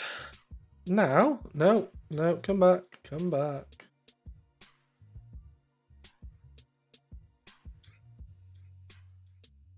Right, so let's make this more generic now. Let's make, oh, goodness. Run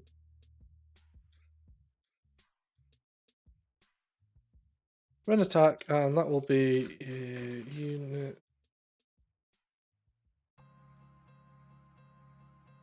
Right, for the moment, let me rewind. I might change that again in a minute. I was basically going to make one where you pass in the units, and it works out which one's attacking, which one's defending, and does it all for you. Actually, I can still do that. Public, void, run attack. Attacker, unit, defender. And also, for anybody else who's watching here, because apparently there's people other than me and Kate here. I don't know who you are. Best of luck managing to make sense of what I'm talking about. But Kate makes games as well. Kate has a tower defense game, which is in development. Is it in development? It was in development last time we spoke. So by all means, paste links, and the other one person can be like, "Oh wow, yes." Right, run attack. So this one is basically the same logic as this.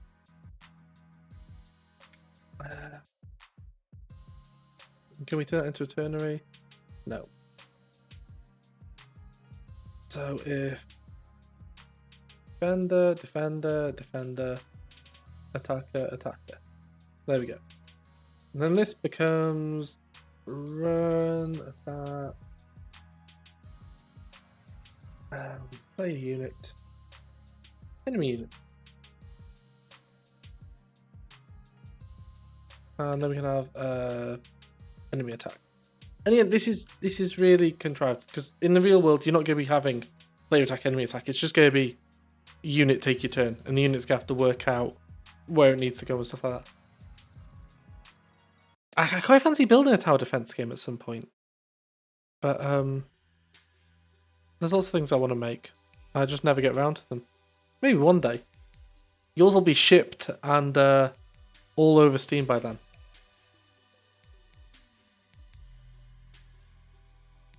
What am I doing now? Right, run attack, yes, yes. RX, yes, put the RX thing on here. So, private, iDisposable, game loop sub. Right, so now I'm just going to add a basic game loop in. I'm adding a game loop onto a website. Run in C# through WASM. What is going on here? Observable dot. Every. Do we have an every? From timer. From no. Goodness. Is it timer? Due time. Oh, you know what? I've done this before. But why think about it now when I can just copy what I've done before? On the shoulders of giants. Yes, alright. Where will it be? Where will it be? Not executive scheduling. Scheduling or scheduling? Who knows? Elapsed time. No, that's not the one. Default update schedule.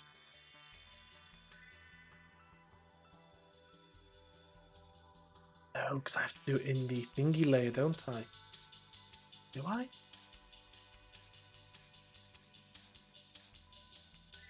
Oh no, I do it manually there, don't I? But on the monogame one, I think I do it automatically. Do I do it on the monogame one that way? We'll find out in a minute.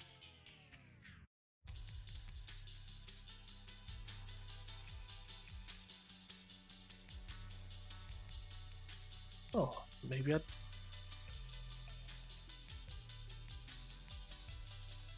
No. Okay, anyway, let me quickly get the RX. RX C# every second.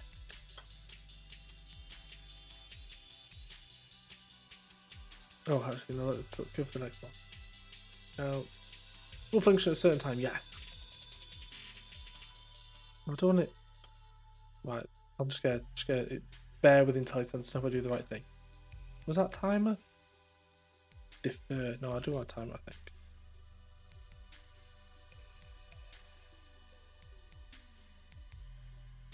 Oh, is it? I can put a time span in. Time span. Dot seconds 1.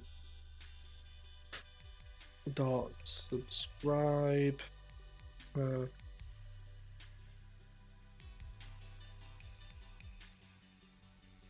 Game update. And at this point as well, we're adding the notion of a game loop, which could be decoupled as well into its own thing. Game update. There we go. And that needs to live in game stub loop because we need to dispose of that afterwards on the scheduling. You gotta say like Sean Connery. Scheduling. Shit. Overriding members. Where's destroy? Uninitialized. No destroy.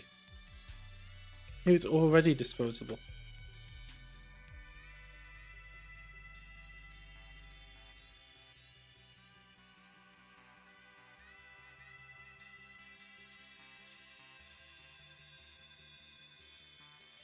That seems a bit sus there. Blazor component. Destroy. Then.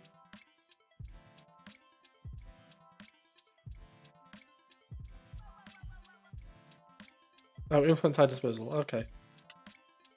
That's a bit sketch, but whatever. Infant side disposable.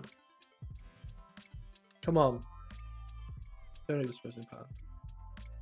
Yes, do that. Thank you. Yeah, as we saw there, not Rider, Resharper paying its worth there. SC? What's SC?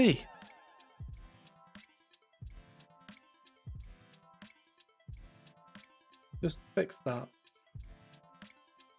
Come on.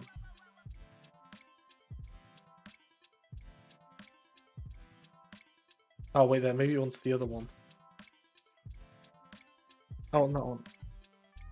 Oh, one of them's going to be the one which has the right signature. I've got system objective, haven't I? But whatever. We'll just fucking add the thing to it.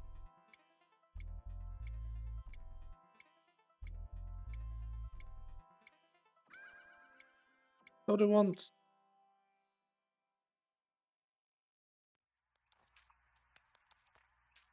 Right, you know what? You know what? Fucking. Let me do long, which can be an underscore because I don't care about you, and game update because I don't really care how much time's. Actually, do I care how much time's passed? Maybe I do actually. Yeah.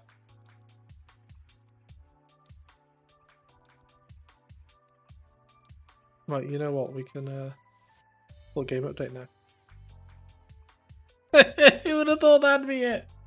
Okay, we don't need to know how long's elapsed there really, but we can go with run attack, and we will go with player. Oh, actually, we'll just do player attack and then enemy attack. Player attack. If enemy is dead, is not dead, enemy attack. Alright, what are you complaining about? There we go, that's good. Cool and good.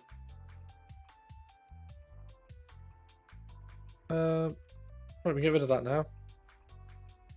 Oh, maybe we should put a thing here saying what's happening.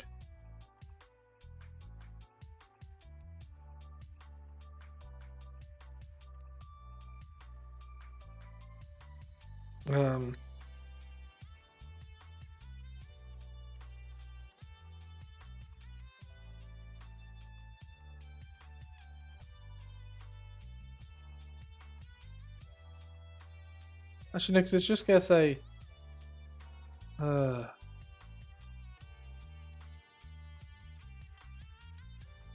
We'll just leave it. No, we'll just leave it. I'll put that in later. Right, let's see what happens. Sean Connery, yeah, I know. The blow that we all felt. He was amazing. Sean Connery was.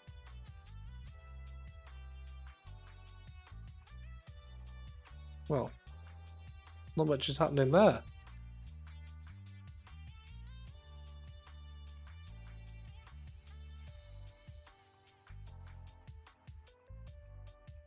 Okay, let's do a.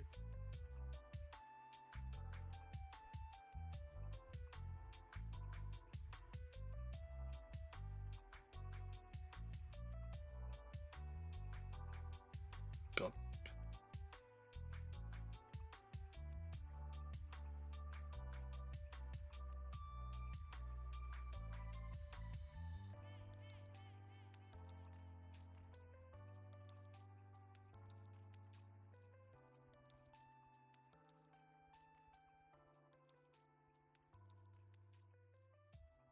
Right. Go, go, go, go, go.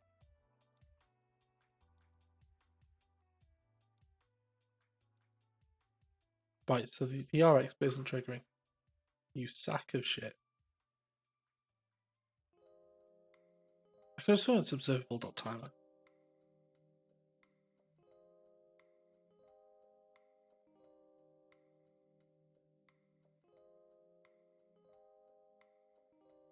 Yes, of course I want this in Visual Basic. Oh my god. Kill me now. No, I don't want to return.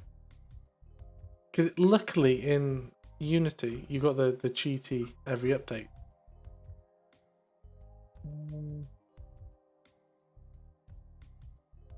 Yes, that's been really around the houses.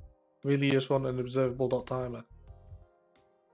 What are the other ones available? Oh, actually, you know what? Maybe in the thing I've copied a minute ago. Maybe pastly will help futurely here. No, I want development.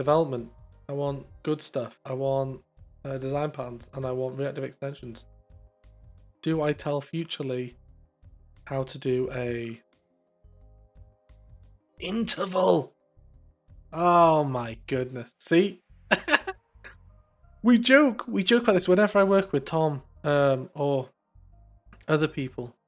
It was actually a running joke in the office that they'd be searching for stuff on like Stack Overflow on how to do things with like Knockout, and it'd be me who answered them, and sometimes I'd be searching. And Pastly is helping futurely. Ah, I love Pastly. He's a right gem. Right, so interval. That makes more sense. It's an interval.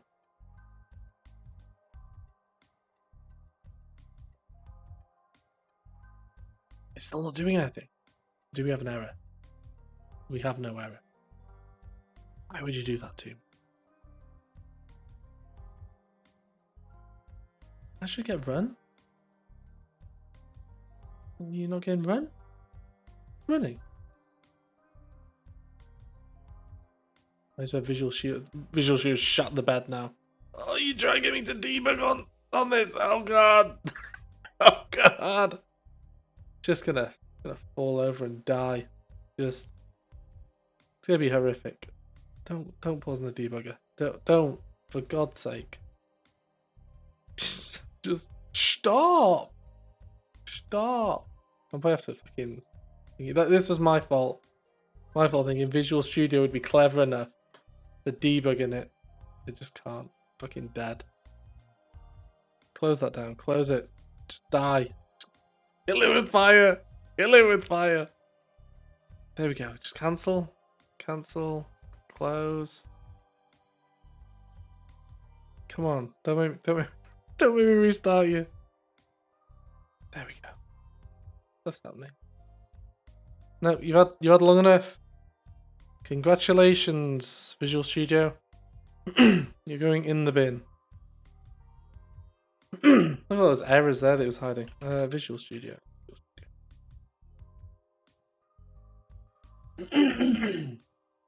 Oh, need more water. Right. Observable interval, yes. You know what? We'll even be more abstract. We'll pretend it's a game even more.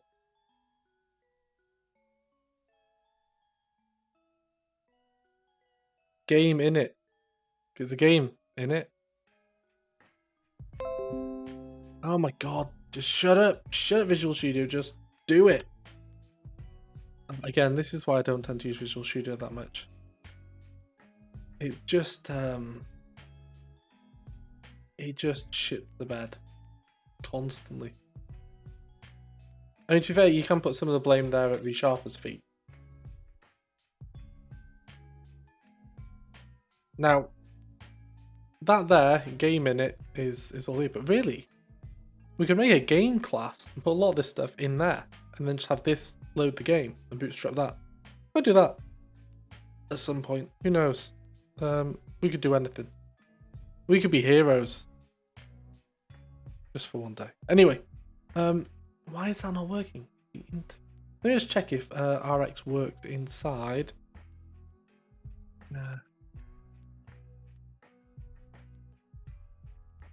Laser. Of course, there's an RX Blazer.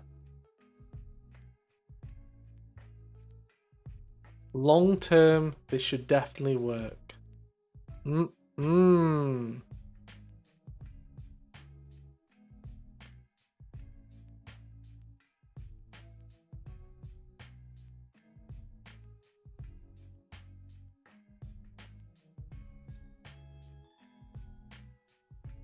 working example.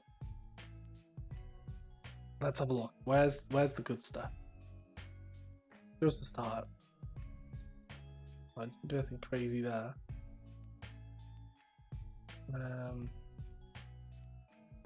Pages, index. That's not good. Show me the good stuff.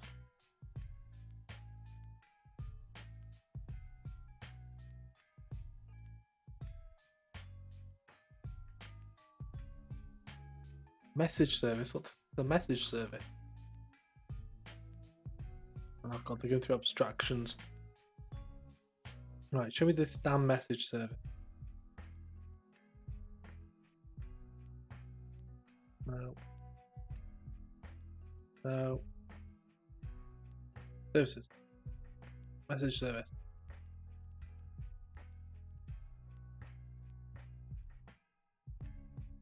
What?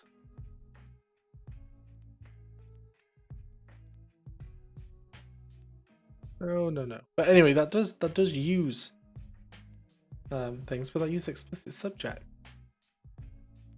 Which you can do. You can just make your own observable and do stuff on that. Let me go back to the page for a minute. Page.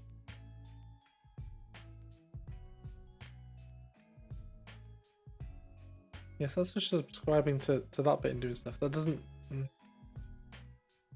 I don't see that as a definite RX work. But it is something. Let's see, what does this one say here? Was that literally the one I was just on? Yes, it was. That's a shame.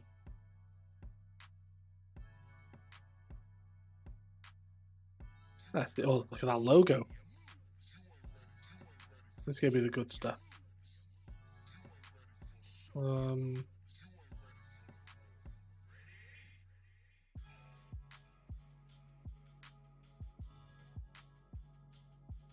Where's show me the money? Observable from a sig, yeah, so should work. Why doesn't mine work? But I saw it came in there actually. I did see it came in there. Per unit, enemy unit. Oh, one sec, enemy unit, per unit.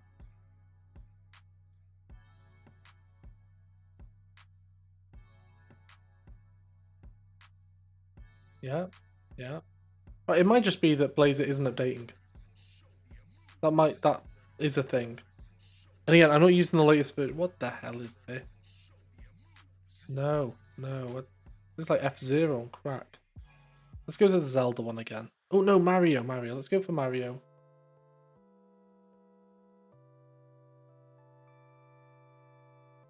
None of these are filling me with a... I quite like this one though. Right, okay, let's assume that it's not updating this. If I do a manual update state, state has changed. Because I remember when I was doing stuff previously, I've had to manually set stuff on now because it doesn't know, because you're kind of going outside the life cycle of it. There we go. Look, they're fighting. Who's gonna win? It's gonna be the player, because the player has more damage. Goosh. There we go. Every person's dead. That's it. Game over, right? But I think we just made a game loop in a web browser, which is running C# from the web wasm thing. It's fucking Frankenstein's monster, isn't it? Goodness me. But yeah, that's something, right? That is something.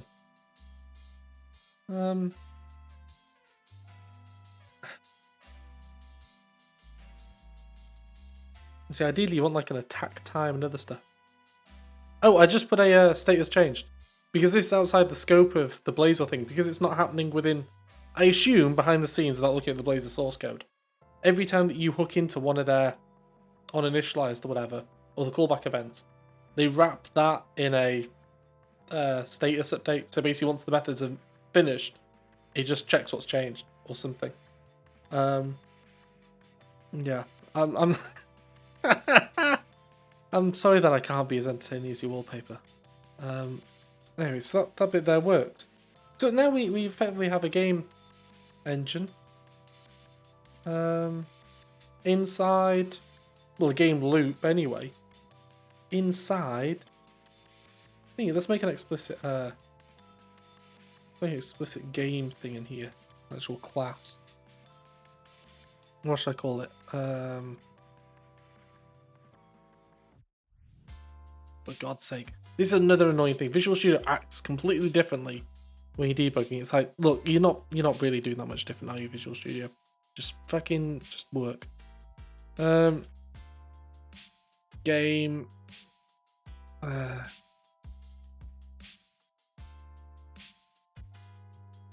Game. No, I can't call it game.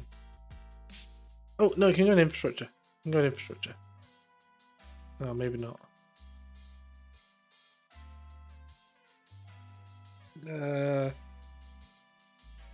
No, let's keep it at the root. These are the real problems the developer face. Yeah, data mine, that's it. All roads lead to data mine. It's just gonna be game. I'll just have a classical game. Do it. As long as it's separate. Class. Game.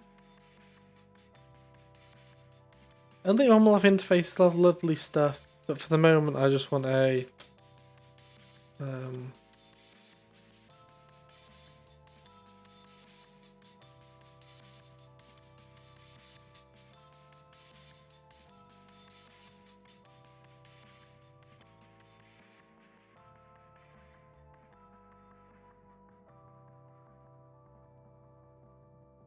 maybe we can have a pause game or something.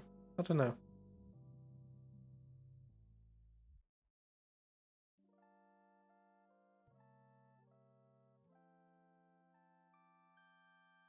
We'll go back to there. All of this shit can just go into the thing now. Plop. No.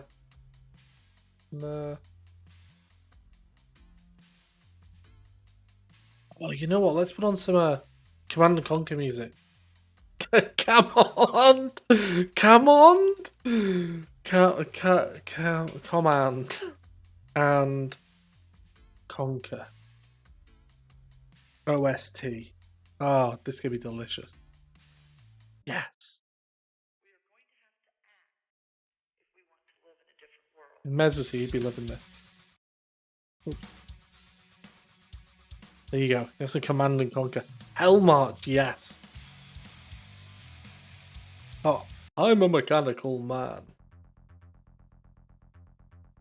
Can you actually hear the music? I always think it's louder going out than it is from what I can hear. Oh, where is it? Oh, there we go. Hell March. Alright, I'll up it.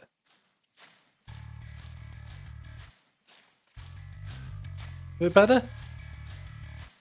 I'm not sure if I'm gonna get DMCAs for this. We'll see. Well, let's carry on. Let's get the code done quickly, so they can't penalise us too much. We're doing code, people. Right, game in it. Let's take all this stuff. And then we'll go into here. Yeah, Mez absolutely loves the Command and Conquer soundtrack. Long elapsed. Like dispute update.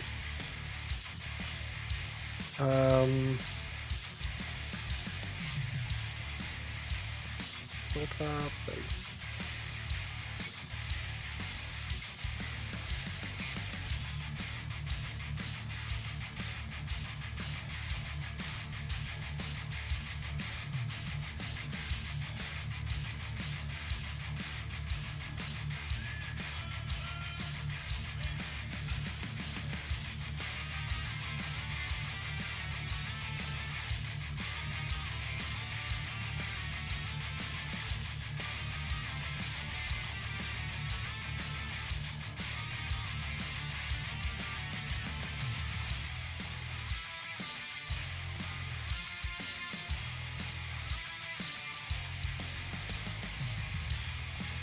I'm going to put a public subject here.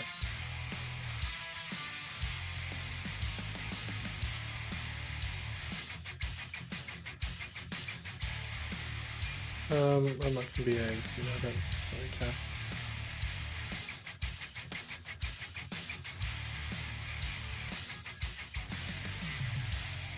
Actually, no, I knew that's going to have to.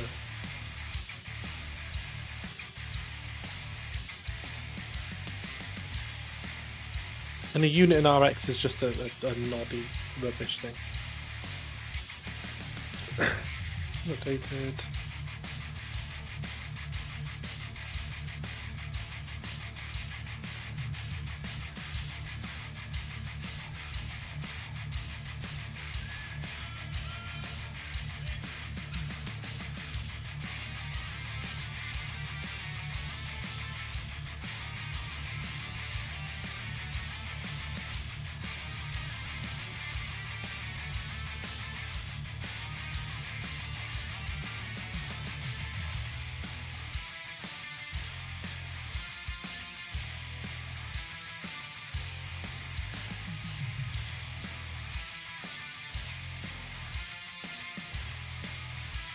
It's actually technically more performant to initialize here, wherever possible.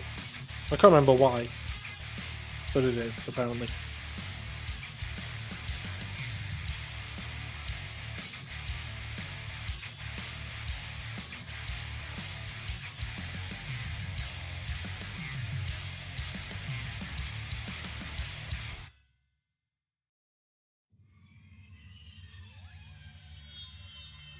I think it's going to be all the remix ones now.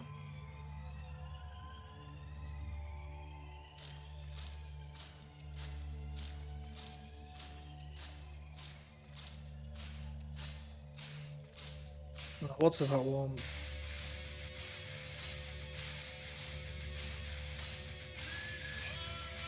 What's wrong with that one?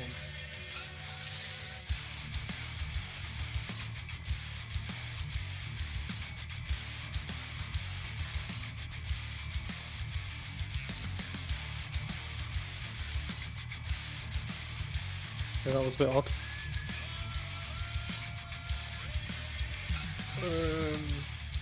Here's that.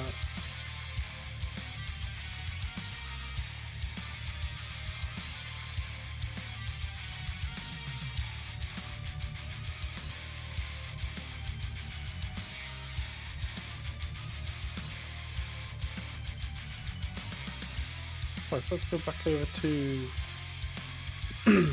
there.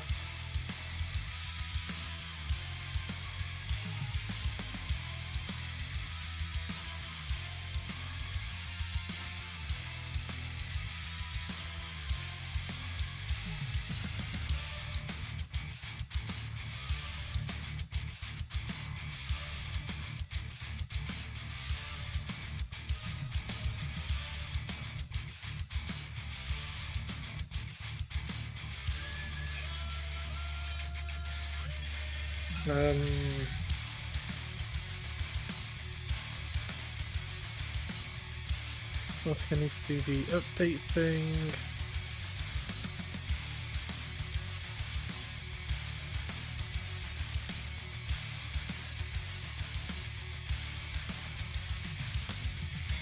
State might not have always changed. That's a bit unperformant, but we'll just live with that.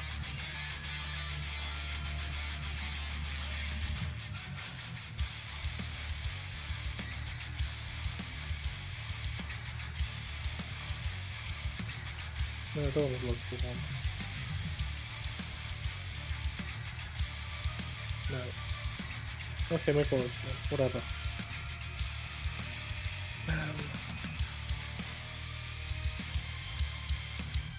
I'd suppose so.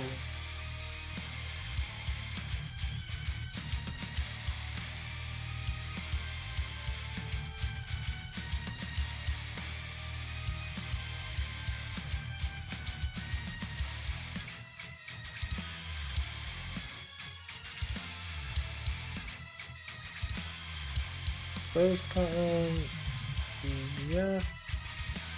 Oh yeah, those are that as well. Job done. Now if we just replace all these with gain. Let's just pull up. Okay.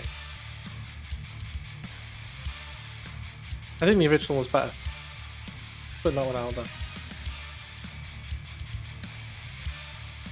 Gain per unit. Gain per unit. Gain per unit.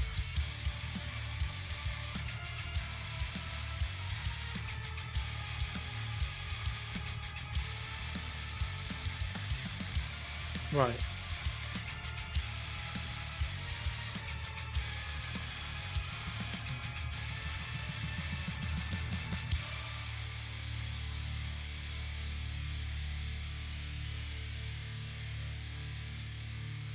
That does not look promising.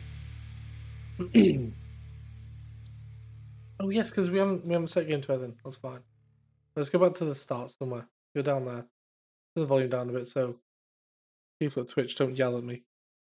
What am I gonna do? Yes, make game new. New game. Can I make a game a new game? Oh yeah, I need to start the game, don't I? Start the game. Game.start game. I don't necessarily need to start game. I could have just done that in the constructor. But anyway, doesn't matter. Doesn't matter. Same effect.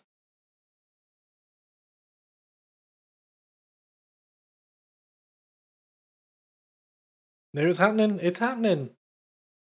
So now it's even more abstracted. We have a game notion, which just happens to be bootstrapped by a web thing, and the web thing does so. The view layer is just the web here. That could be Unity, could be monogame, whatever. But really, the logic is your game bit, and that's a layer above here.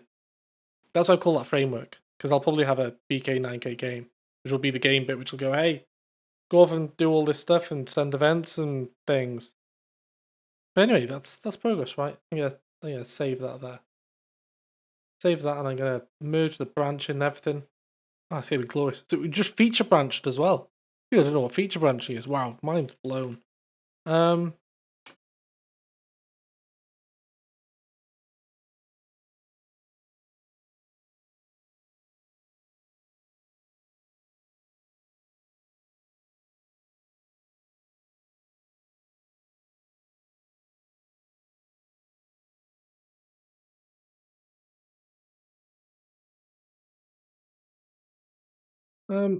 Done. Merge that into main. Go out to main. Push main. Rejoice. I'll do it once more. I'll run it once more. And then go to bed. Why can I not hear that? Play. There we go. Look at that thing of beauty. Are you happy with progress, Kate? Do you think we've made something legitimately good tonight? I don't think we have, but that's the only other person who's been watching.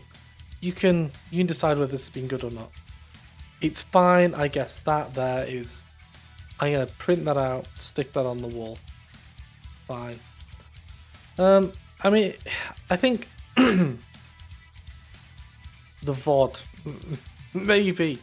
I mean, I'm more aiming this for people who are kind of like, hey, I might do. Let's say they do game dev, or they want to do game dev, but they don't necessarily know Unity and all that stuff. I'm like, you don't need to know a lot. You just need to know how to write. It's just basic code.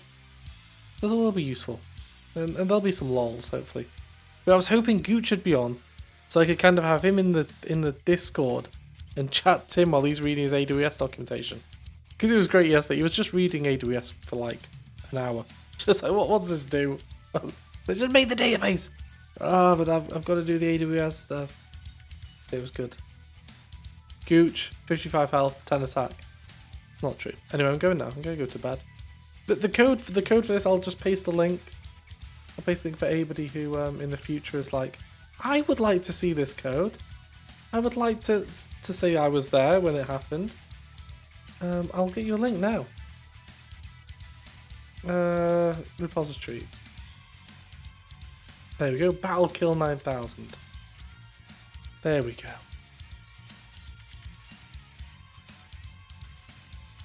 Well, 4 hours. That's a pretty good CV. I hope it gets you all the jobs. Are you trying to work where Gooch is, are you?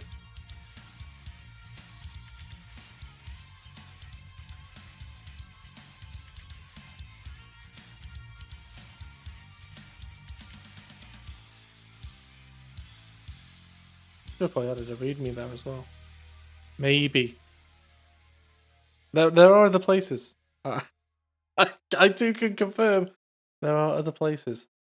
But why work at other places when you can work? Oh, look at this, 51% C#. So there's more C# than HTML, but barely.